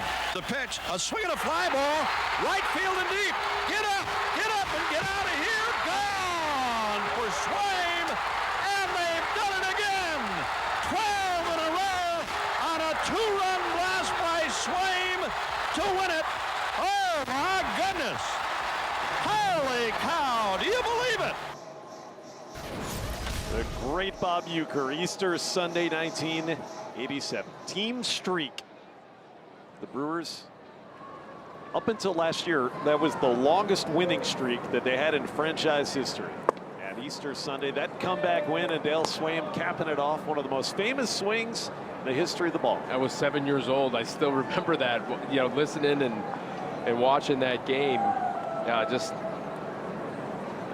believe actually it was listened to on the radio situation. Base hit to greet Grant Anderson at the bottom of the 7th from Starling Marte. Anderson beginning his 2nd inning in behind Kyle Harrison. There's team streak. They had 13 in a row. The Brewers surpassed that last August. They also had, of course, that 11-game winning streak after the All-Star break last year. They had 2 11-plus game winning streaks last season. That's amazing. What a season. And we got burgers from George Webb for free, right? What did they serve up? About 100,000 burgers or something? It was a hefty amount of red meat. Yeah, what a year last year was. Dale Swaim, who hit that home run, then later became a coach, a manager, and he was the Royals hitting coach here. 6 seasons. And won a World Series with the Royals under Ned Yost. You can't hear that call by Uke enough. Yeah. Iconic. Happy Easter Sunday once again to all celebrating. Glad you could spend part of the day with us. So India up there, 2-1 the count. Brewers have made a couple of defensive changes here for the bottom of the 7th. Radiana lefty, Uribe and Serpa heating it up in that bullpen. 3-1. Check to swing. In that 1-1 call, you could tell that William Contreras wanted to challenge it. Do not have a challenge left, so that flips the count from 2-1 to 1-2 to 2-1. Now it's 3-1. And ball 4. 2 on, nobody out for the Royals. And a single and a base on balls. Kansas City trying to respond after the Brewers just got a couple. And Isaac Collins grabs bat. He's going to come pinch hit.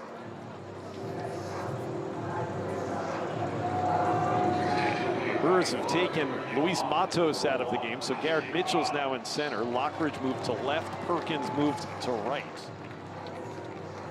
And Gary Sanchez is done for the afternoon as well. Saw there on that graphic. Jake Bauer is now playing first.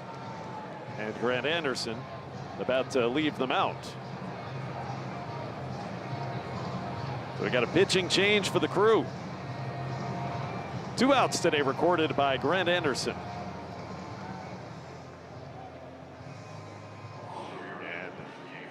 And it looks like Abner Uribe is going to be the call when we come back. Brewers up 6-2 in the 7th.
Milwaukee Brewers baseball being presented by Potawatomi Sportsbook. Bet above the rest.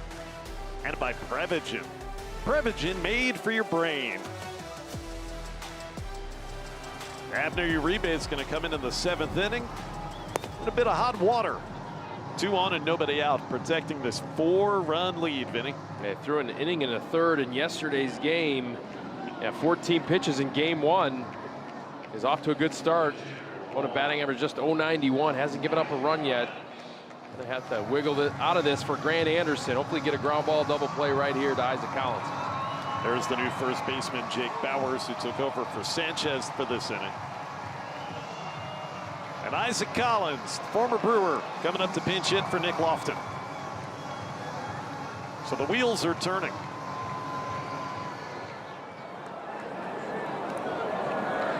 Collins started both ends of the doubleheader yesterday, was 2 for 7 with a walk.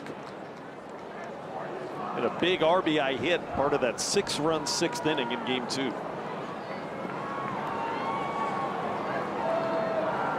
Uribe always very capable of rolling up a ground ball.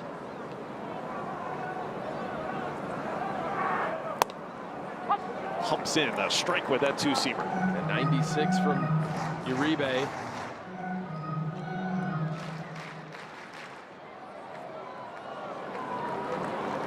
Abner very good in game 1 of the doubleheader, the win yesterday. Got 4 outs in that appearance. 1-1 on Isaac Collins. A couple of former teammates facing off here.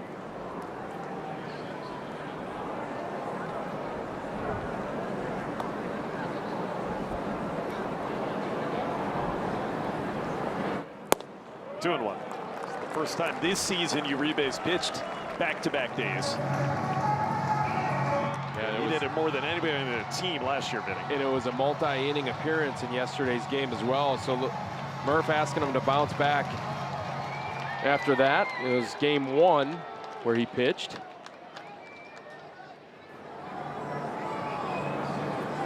Two and 1 on Collins. Top of the order on deck, Garcia. Top of the zone, a challenge. The batter is challenging the pitch. I think Isaac Collins going to lose this one. That looked like it clipped the top of the zone, and it did. The pitch is a strike. Kansas City has no challenges left. Both teams are out of ABS challenges.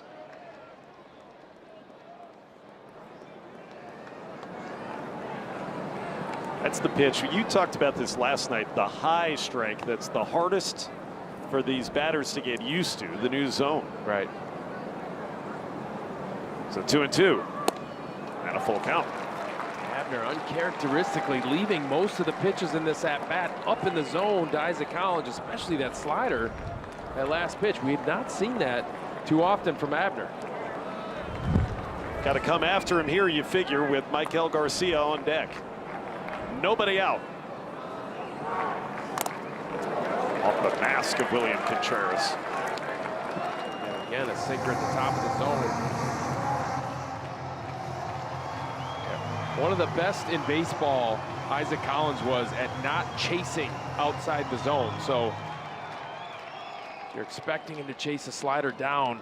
Not sure if he's going to do it. Let's see what they go to here. Another big pitch. 3-2. Into right field for a base hit.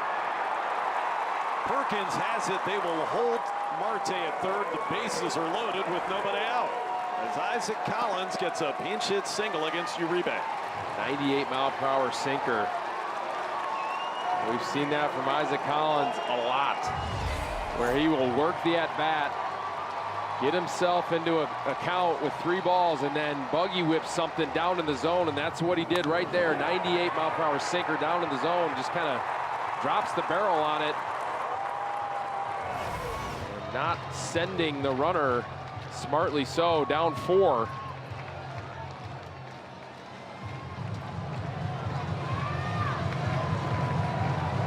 Third base coach Vance Wilson had Bobby Witt Jr. sent and thrown out at home plate back in the 3rd inning. Right. Now, top of the order coming up here for the Royals. You don't want to make any outs on the bases, especially with nobody out.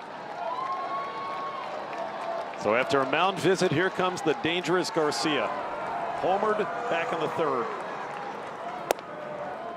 Ball 1.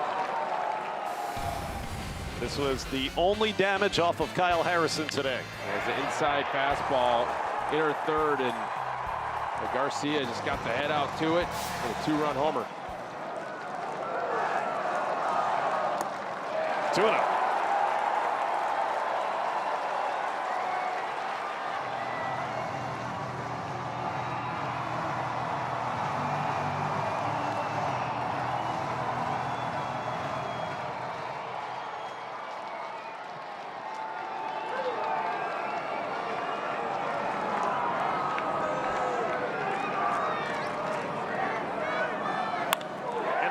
For a base hit. In from third comes Marte, station to station. It's 6-3, and they're still loaded as the first 4 have reached during the 7th inning for the Royals. Timed up a heater from Uribe, and here comes Chris Hook just to slow things down for Abner. Still nobody out, but yet still a 3-run lead for the Brewers. And Bobby Witt Jr. He is looming, and Miguel Garcia just times up that fastball. Middle fastball.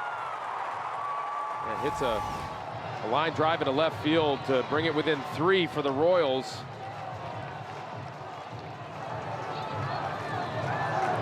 And the meat of their order is coming up here. You mentioned Bobby Witt Jr., then Pasquantino and Salvi Perez. Right.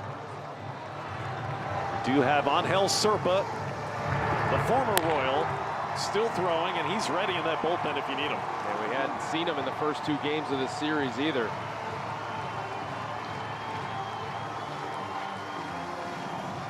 Well, the water is as hot as it's been against the Brewers pitching staff all day. A tight spot. Bobby Witt 0 for 2 with a walk.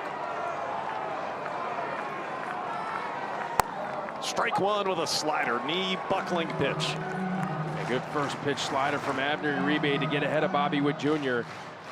We've seen Bobby chase the elevated fastball a lot so far this series.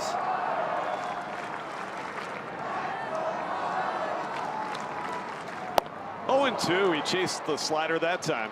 Yeah, another good one from Abner. Now look at this pitch right here from Abner. You can tell Bobby just kind of hesitated, buckled him a little bit.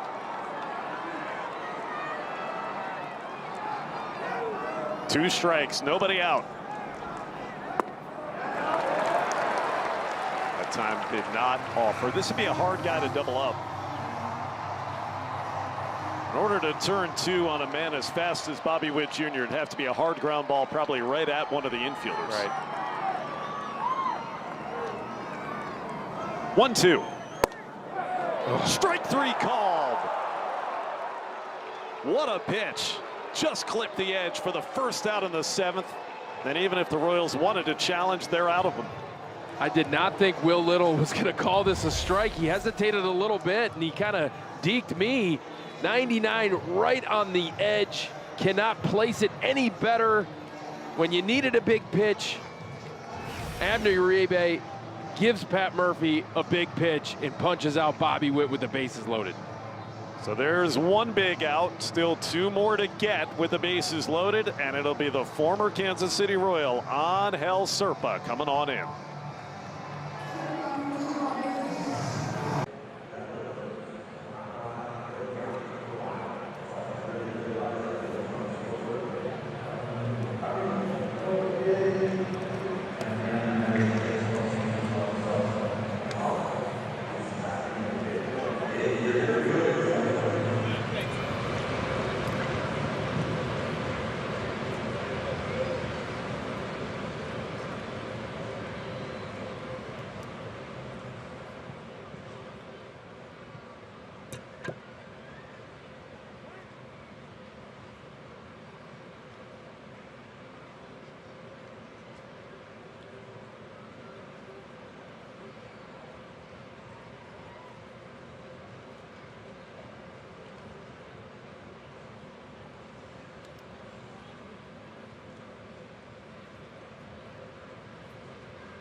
These great views of Kauffman Stadium from Wirecam, brought to you by Potawatomi Sportsbook. This is a tight spot for Angel Serpa to come in and face his former club, Vinny. Okay, pitched on Tuesday. Angel Serpa has been exceptional so far early on. The first 3 appearances, 3 innings of work, just giving up 2 hits and no earned runs. Pasquantino, they bring him to face the left-handed hitter, and Vinny is 1 for 3 today. Okay, why do you take Abner out, right, and bring in the lefty Serpa? Because career-wise, Pasquantino's hitting .272 against righties, .243 against lefties. But he delivers a base hit into left. 1-run home. They're going to wave around the second runner. Collins scores. It's a 1-run ball game. Vinny Pasquantino gets his former teammate Angel Serpa. And not a bad pitch either, just muscles it into left field, and Pasquantino dumps it into left to bring the score within 1. Yeah, contact hitter is Vinny Pasquantino, gets on top of a 95, maybe a mislocation just a little bit, wanted that away, and he dumps it into left field, and a good jump actually off the second base by Collins to score. Tying run stopped at second. Garcia, and Perez pops a foul. Bowers out of room. 3 runs in.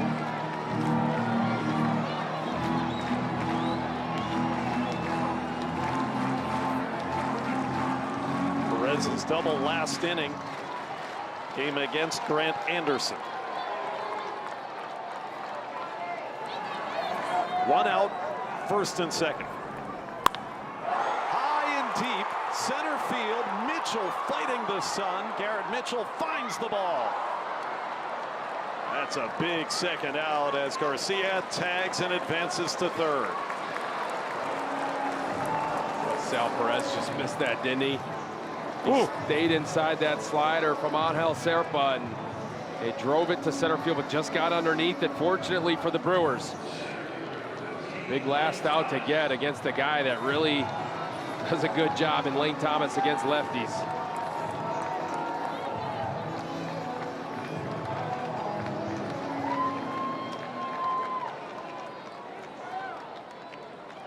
There's the tying run now at third. The go-ahead run, Pasquantino still at first.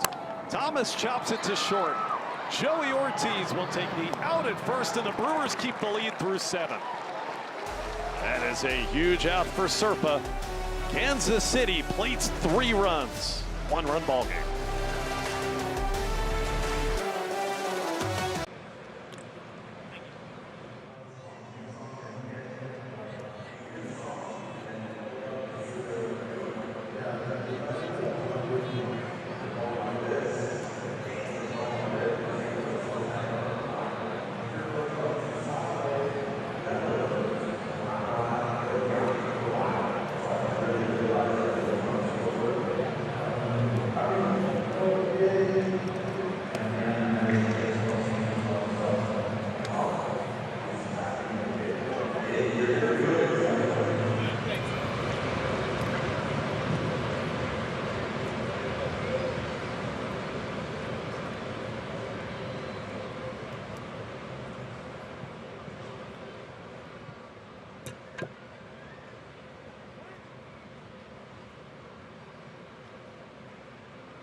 Brewers and Royals back here at Kauffman Stadium, and we want to remind you that the Brewers Community Foundation proudly partners with fans all season long to provide financial support to nonprofits throughout Milwaukee and Wisconsin. And the awesome fans show up all season long with pride, passion, and commitment for the community. So thank you to the fans for making a difference and supporting BCF all year long.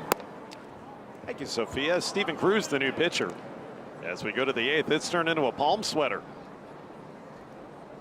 This is 4 out of 5 right now for Steven Cruz in games pitched. A lot of usage for him. So let's see if he shows some signs of fatigue and the Brewers can get to him. They need some breathing room here with 6 more outs to get. You saw Isaac Collins, who had that pinch hit single, staying in the game and left. That very nearly hit Brandon Lockridge on ball 3 from Cruz, and Salvi Perez immediately going out to visit his new hurler. You saw the body language from Sal Perez, head down, like, let's go.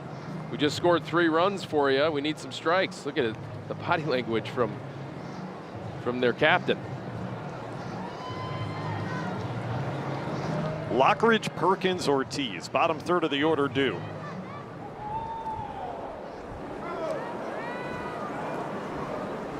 We had 5 combined runs scored last inning, 2 by the Brewers, 3 by the Royals.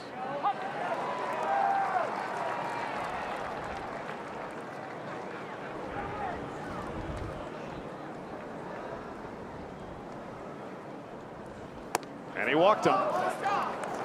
Since the bullpen entered into this game for Kansas City,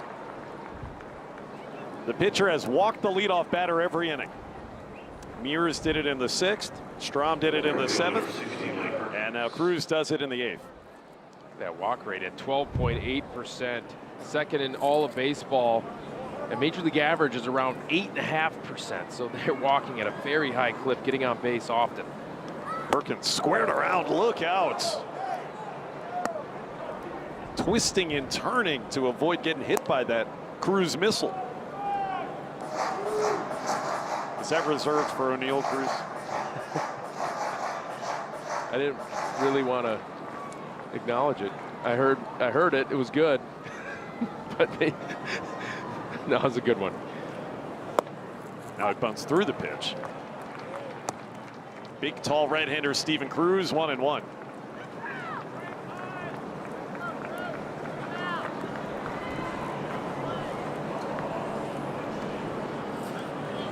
Scoreless inning in game 1 of yesterday's doubleheader for Cruz. Checking over there on Lockridge. Certainly a threat to run. You got options here. Perkins, of course, can handle the bat. And with a speedy base runner, Pat Murphy has some different things he could choose to do here in this at-bat.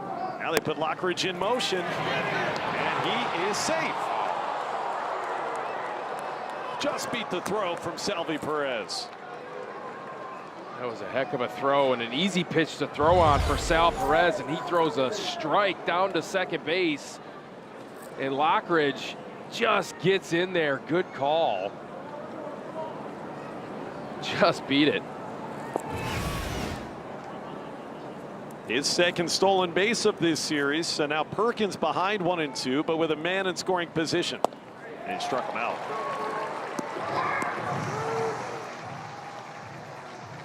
Kept it out away from the lefty, did Steven Cruz. Now a message from Eagle River, Wisconsin.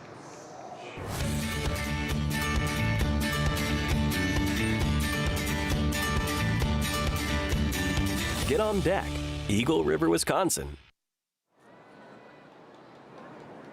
Joey Ortiz with 1 out. 0 for 3 out of the 9 hole today for the Brewers. That's a big insurance run, standing at second base in Lockridge.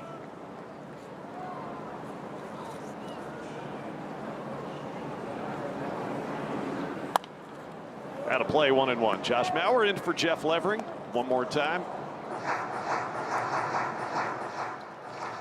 Vinny Rottino alongside Sophia Minard down on the field.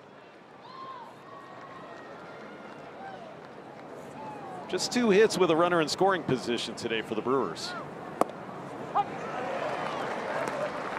Game that they led by 4 runs just a few minutes ago. Angel Serpa, who apparently is going to continue on the mound when we get to the bottom of the 8th. He made some big pitches to strand the tying run at third. He's no stranger to going multiples, and the Brewers are going to ask him to get, at least 3 more outs, and to bring on Trevor McGill, hopefully to close this out. But the Brewers certainly need some insurance, as you have to face the top of the order again for the Royals. Hopefully not till the 9th, though.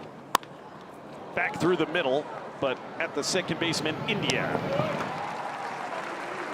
Lockridge over to third with 2 out, and here's an RBI chance for Bryce Terang.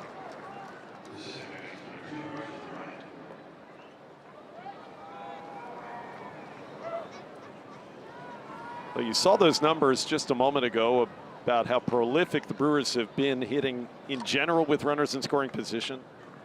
Been even better, especially this series, with 2 outs and a man in scoring position, and they just don't want to deal with Bryce Terang. Yeah, do you blame him, right? The way that he is swinging the bat right now to start this season, especially in clutch situations like that, they're going to want to try and face Luis Rengifo, who will have to hit from the left side, a switch hitter. Not his strong side. Brian Sweeney, the pitching coach, will come and chat with Steven Cruz in the infield about it. Yeah, going over the scouting report for Luis Rengifo.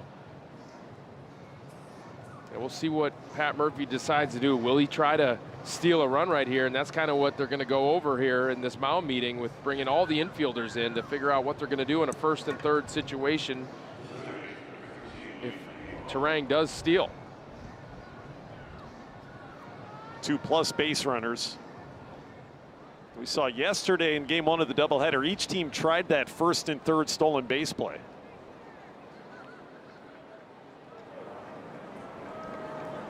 Royals was snuffed out at home plate. Rengifo 1 for 4, a double. There goes Terang, and they won't even throw. So that was the decision. Not even risk it. Yeah, he didn't even cover. Just let him have it. Second steal of the inning. 2 in scoring position. Ground ball to second base. India's got it, and Cruz is out of the jam. Milwaukee still by a run to the bottom of the 8th.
Brewers visiting Kauffman Stadium here, and there's a look at Kansas City native, the lefty Aaron Ashby, who attended Park Hill High School here in Kansas City and, of course, would go on to Crowder College here in the state. And he hosted a group of more than 250 people from Prodigy Baseball Academy here yesterday on the doubleheader. It's a youth and high school baseball program that he grew up playing in, and so they came to support him his first time pitching here in his hometown. He told me he left around 30 tickets, guys, for every game here. So Ashby, very very generous to his family and friends here, taking care of them as they're coming out to support him. So very cool. He got to spend some time with those kids in between games, and they were very fired up to be here to see Aaron Ashby. Yeah, very cool. Thank you, Sophia. When you are going back to play a road game in your hometown, Vinny, that's a big job, taking care of all the tickets. People are coming to you.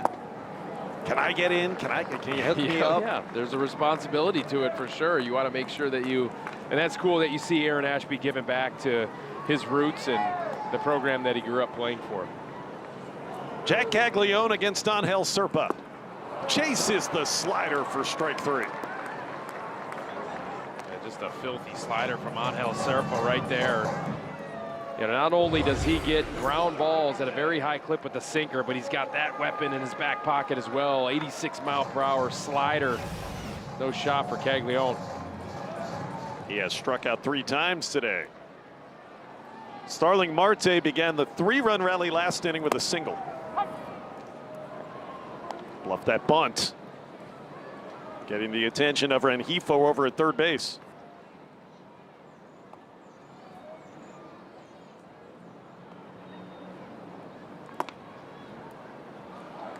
So Serpa has now faced 5 batters. Pasquantino greeted him with that 2-run single. He's gotten 3 in a row since. Brewers trying to ask for a 5-out appearance from Angel.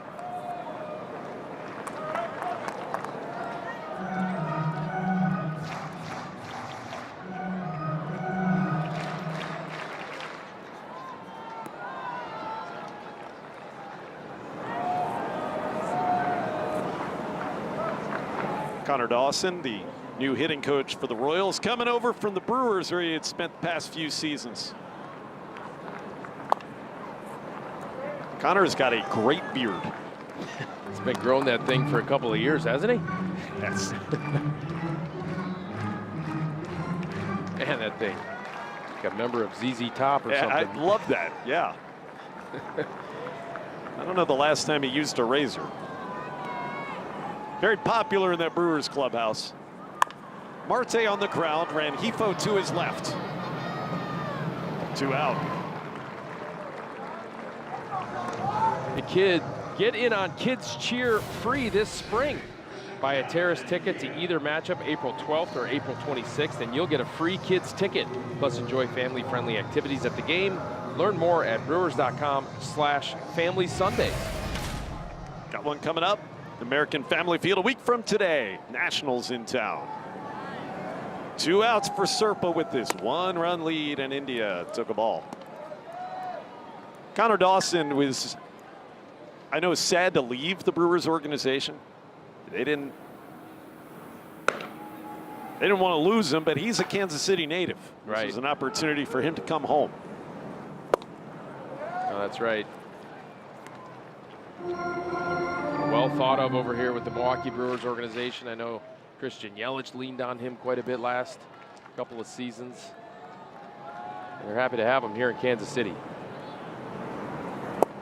It looks like, you and I have discussed this a few times the last 2 days, it looks like he has helped implement kind of the same approach the Brewers have. Right. To the Royals lineup, kind of 1 through 9, just battle and scrap. Yeah, that fighting mentality, for sure. Alex Zumwalt is the main hitting coach over there with the Royals. He does a great job with that as well. And Connor Dawson is a welcomed addition. They also have the Marcus Thames, I think, as their other hitting coach. That's right. Former big leaguer. 2-2 on Jonathan India. Serpa trying for the 1-2-3/8. Full count. Just missed that backdoor slider. Yeah, Serpa, no stranger to the multi-inning appearances. 25 multi-inning appearances last season as we take a look at that last pitch just off the edge. That was the most on the team for the Kansas City Royals last year in 25. The payoff coming. Ball 4, tying run on.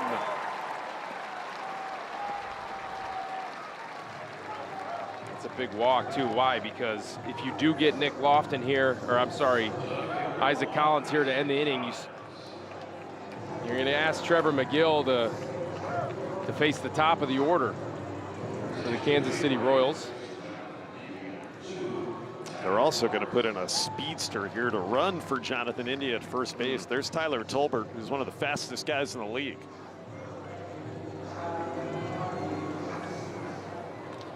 So an opportunity perhaps to swipe second and get the tying run into scoring position here with Isaac Collins batting. 21 stolen bases last year, caught only twice. So Matt Quatrero uses that weapon right now as Collins bats for a second time.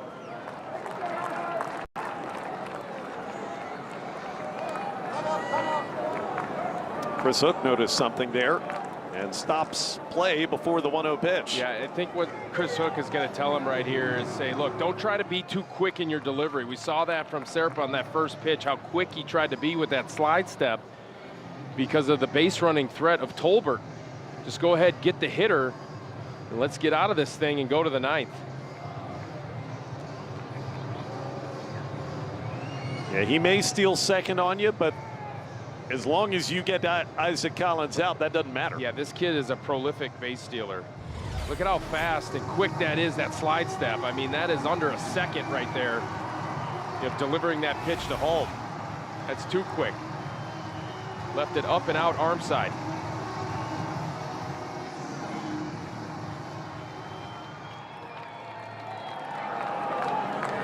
Nail-biting time the last couple of innings. Collins swinging through the sinking fastball, 1-1.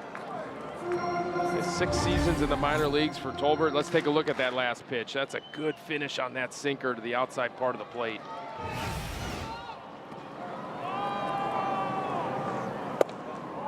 Ooh, just missed. A little bit wide, 2-1. 252 stolen bases in 6 minor league seasons for Tolbert. He was caught 20 times, 93% success rate. He has not shown an inkling to run yet. There he goes. Serpa picks that way. They've got him.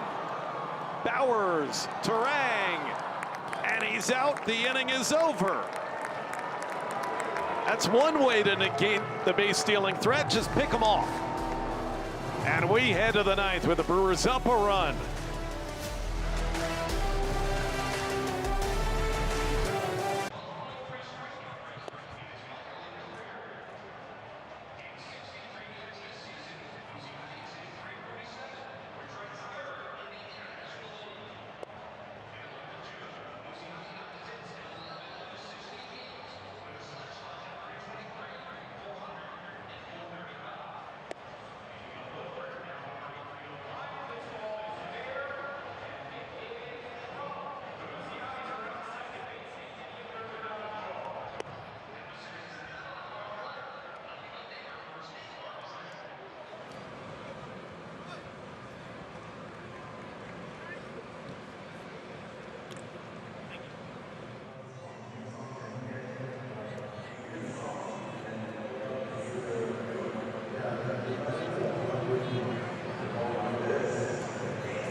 It's 414 Day at the game on April 14th. Get here early for an artist t-shirt giveaway designed by All Goods, MKE, and ACM Designs. The first 10,000 fans will get the artist shirt courtesy of Hupie and Abraham. Visit brewers.com/giveaways. The Brewers have picked off 3 Kansas City base runners the last couple of games, and they keep a 1-run lead into the 9th, trying to win the series as Lucas Urseg takes over on the hill. There's Tyler Tolbert, the man who was picked off, now playing second. And And Urseg deals with Contreras. Lucas Urseg, Vinny, is one of the more interesting stories in baseball. Drafted as a position player by the Brewers. Moved to the mound. And after he left the organization, he's become a great closer. He was a top prospect as a third baseman out of Menlo College, drafted in 2016 in the second round by the Brewers, and just couldn't figure out the hitting side of things, as a lot can't. And he's moved over to the mound, throws up to 98, 100 with the heater. Got a very good changeup as well. Can't really spin a slider all that well, but you know, commands the 98-mile-per-hour fastball, both 2 and 4 seam. Contreras with a perfect day in progress, and he works a full count. William has been phenomenal both at the plate and behind the plate today. What a game he's had. Taking a look at the numbers this season for Lucas Urseg, 2 2/3, and he's being asked to be the closer now that Carlos Estevez is on the injured list. Chopper right back to the mound. It's the first time Contreras has not reached base.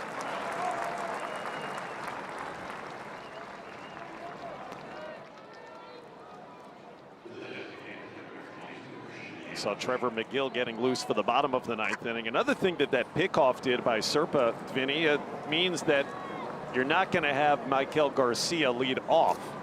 Right.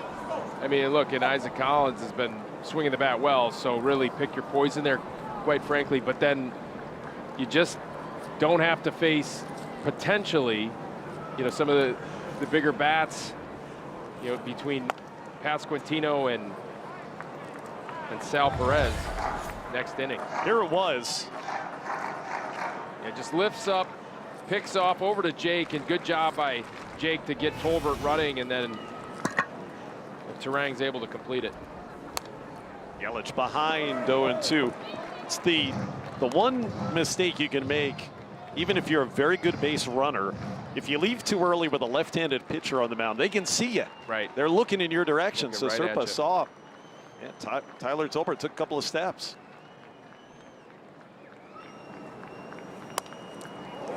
Fought that 98-mile-an-hour heater off to stay alive.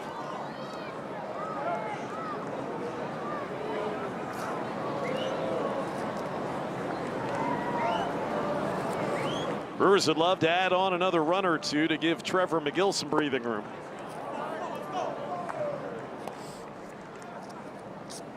Christian Yelich began the scoring today, all the way back in the first with an RBI triple.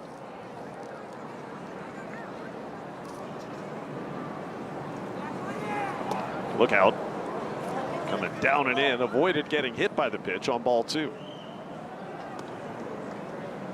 Been a fun game.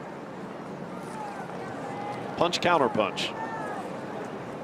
Brewers led 3-0. Kansas City got back within 3-2. 2-run homers early from Gary Sanchez for the Crew and Michael Garcia for the Royals. Brewers then scored 3 unanswered. Yelich laces one the opposite way, a fair ball. It's his second extra base hit in that direction this afternoon. It's a 1-out double for Yelich against Urseg. Staying inside the baseball, this is vintage Christian Yelich right here. Just inside outs this one. Inner third. You can see Sal Perez just kind of like demoralizing when the ball gets hit like that by Christian Yelich so deep in the zone, and yeah, cruises into second base with a double. And the first at bat of the afternoon now for Jake Bauers. Into right center field. Jake Bauers delivers a huge RBI base hit. He's trying for second. Throw coming through, not in time. 7-5 Milwaukee in the 9th. Consecutive doubles from Yelich and Bauers. Rake Bauers rakes. Just stays inside this baseball, dumps it into right center field, and hustles into second base with a hustle double and an RBI, extending the lead to 2. A huge insurance run for the Brewers. Jumps all over that first pitch from Urseg and hustles into second base for a big double. Still 1 out. Garrett Mitchell's first at bat of the afternoon starts with ball 1. From up above, there's Trevor McGill, now with a little bit more margin for error. That's a huge run. They'll take another one. Mitchell came in the 7th inning for defense. Drove in 6 in the doubleheader yesterday.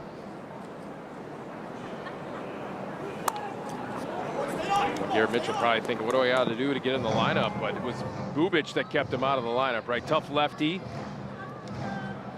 Why he didn't start today's ball game. It's also why Jake Bauers didn't start today's ball right. game, likely.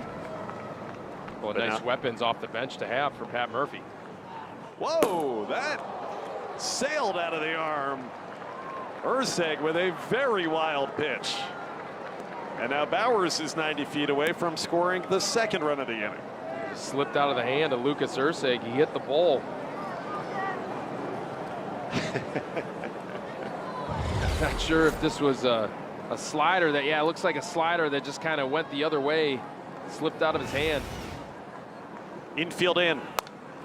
Mitchell staying alive, spoiling that pitch. Garrett Mitchell with now 11 runs batted in is among the major league leaders. Wow. A week and a half into the season. Yeah, what a start to the season for G-Mitch. Trevor McGill getting company from Jake Woodford in the bullpen.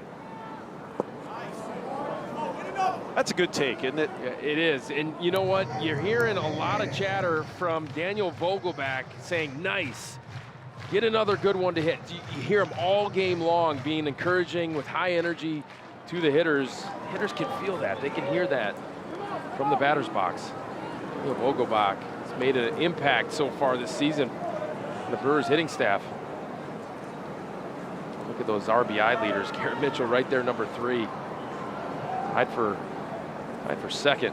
Gonna try to tie up Hicks and Abrams right here. Well, he'll just take ball 4 instead. Pass the baton to Brandon Lockridge with runners on the corners. There's Vogie. You can hear him all the way up here. Nice job, G. Great takes right there for Garrett Mitchell to work the walk. Brian Sweeney, pitching coach, out for another visit here with Lucas Urseg this time. Daniel Vogelback is not all that far removed from being an active major league player. Only 2 seasons ago that he was still getting regular major league at bats. I mean, yeah, I mean he still looks the exact same, right, as he did as a player, and that guy could hit. I mean, just flat out hit. Never forget that grand slam he hit against the Cardinals a few years back. Walk-off granny. 2021. Labor Day, right? I believe so, yeah, late in the season. So still just 1 out. And now it's Lockridge.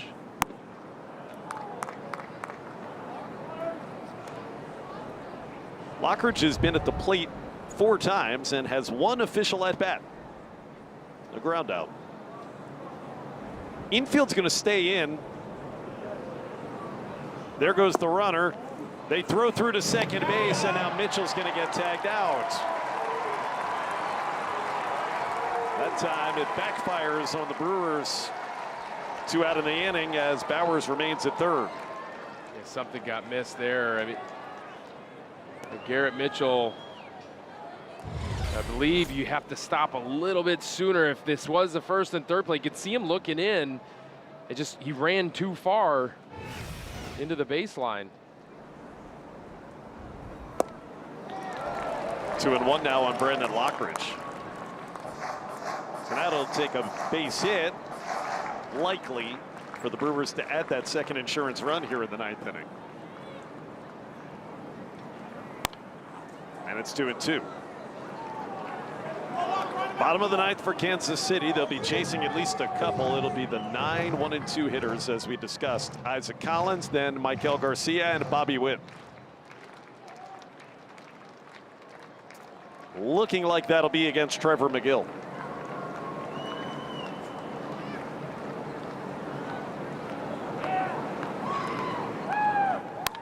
Lockridge pops it into shallow center.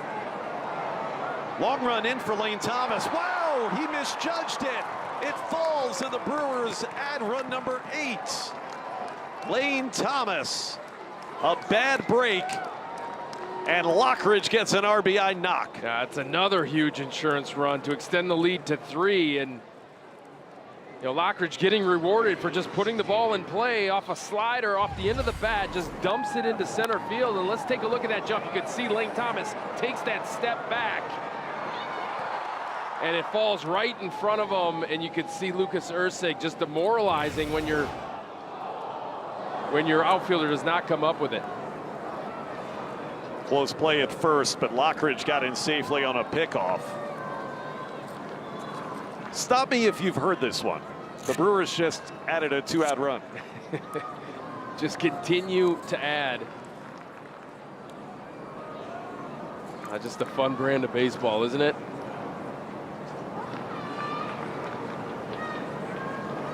I mean, truly, it's a joy to watch. Really, really. It's like a throwback to a bygone era. Well, you think about teams that don't do this, right, and have struggled scoring runs, and as a fan, as a viewer, as an analyst, as a play-by-play, you got to think with those teams, you're like, okay, 2 outs, here we go again, another scoreless inning. Not with the Brewers. You never take your eyes off the TV because of the way they play.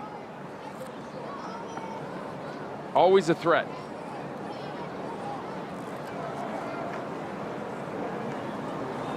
Two runs against Lucas Ursig, the Royals closer here in the 9th inning. Perkins ahead in the count, 2-1.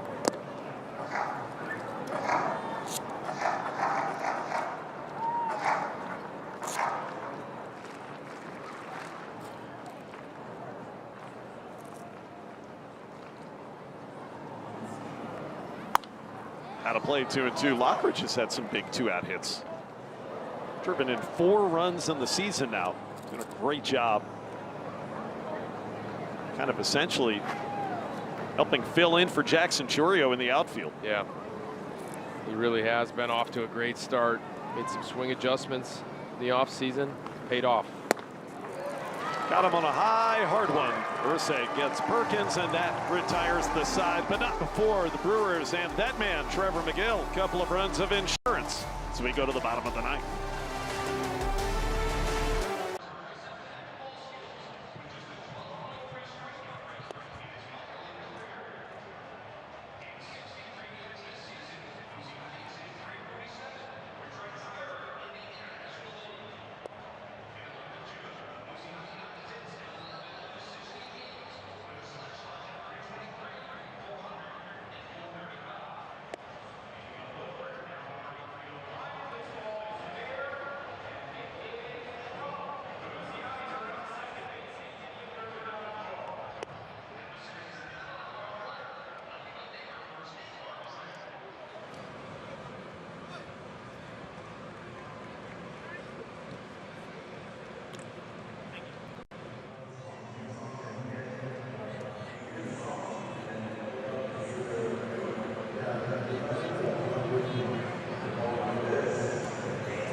Fun one on Easter Sunday in Kansas City. The Brewers now up by 3 as we head to the bottom of the 9th.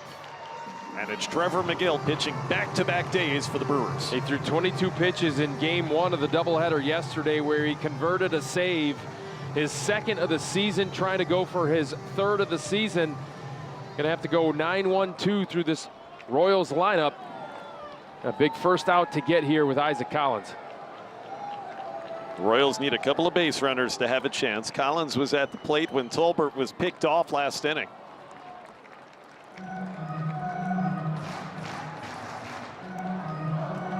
These two know each other well. Teammates all season with the Brewers a season ago.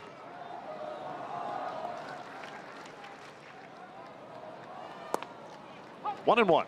Nobody's got an ABS challenge remaining. So whatever Will Little calls here in the 9th, that's how it will remain.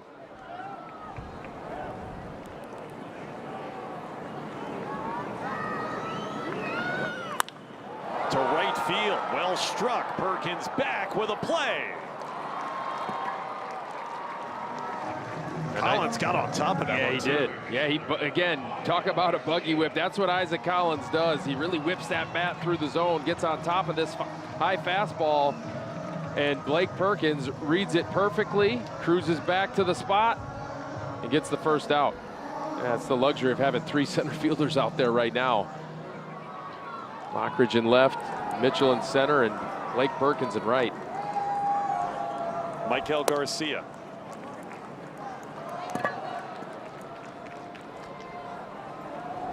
These guys in the outfield, they can cover about as much ground as any outfield alignment you'd find in baseball these days. Yeah, you said it. On the ground is short, Joey Ortiz. He can cover some ground as well. 2 out. Brewers need 1 more to make it a winning series in Kansas City before they head off to Boston. Brandon Woodruff gets the ball against Brian Bayo tomorrow night. And the Miz, and I think tentatively Chad Patrick, although that would be on short rest if he goes Wednesday. How it's listed as it stands. As we get ready to ship off to Boston. That's must-see TV, right? In that game 2 with Miz and Garrett Crochet. But, I mean, Brandon Woodruff's must-see TV as well, especially after what he did in that first start. Strike 1 to Bobby Witt Jr. Trevor McGill getting the first 2 outs on only 5 pitches. Witt 0 for 3 with a walk. 0-2.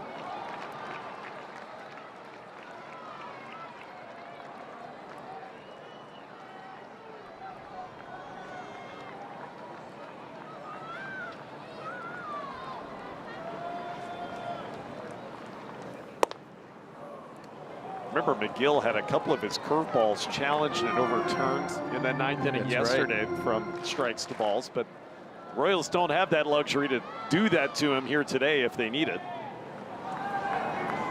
Needs 1 more strike. 2-2. Bobby Witt, that's why they're attacking him with those fastballs up. He, all series long, has had a tendency to chase those pitches, but he has a history of doing that as well. See if they triple up there, top of the zone, or if they go to the curveball. Towards the right side and through. That's a great piece of hitting by a great hitter. Opposite way to keep the game alive for Pasquantino. Down and away, even below the zone, just a hair at 96. Kind of pokes it to the opposite field. As talented as they come. Right here, Bobby Witt just going with it. See if McGill can shut the door against Pasquantino. This is the man he struck out, Vinny, to end the game yesterday. They'll let Witt run, but Pasquantino swung at the pitch. Could have taken second if that ball had not been fouled off. Brewers don't care.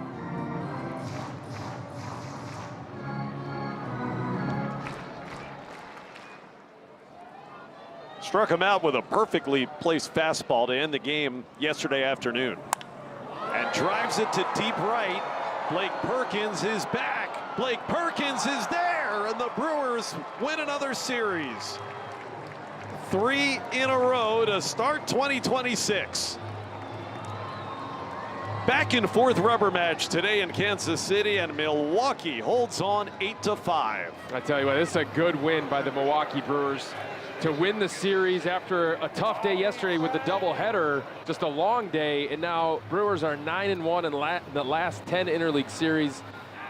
And I love that you keep the Pasquatch in his cave as Pasquantino flies out to end the game, but good game all around by the Milwaukee Brewers. On to Boston. Hopefully he can keep it going against the Red Sox. The Brewers are 7-2. 3 series in, and still one of the best records in Major League Baseball after the first week and a half. Plenty more to come. We've got Brewers postgame presented by Freighter, the Medical College of Wisconsin. Sophia will have an interview, so stay with us right after this postgame begins.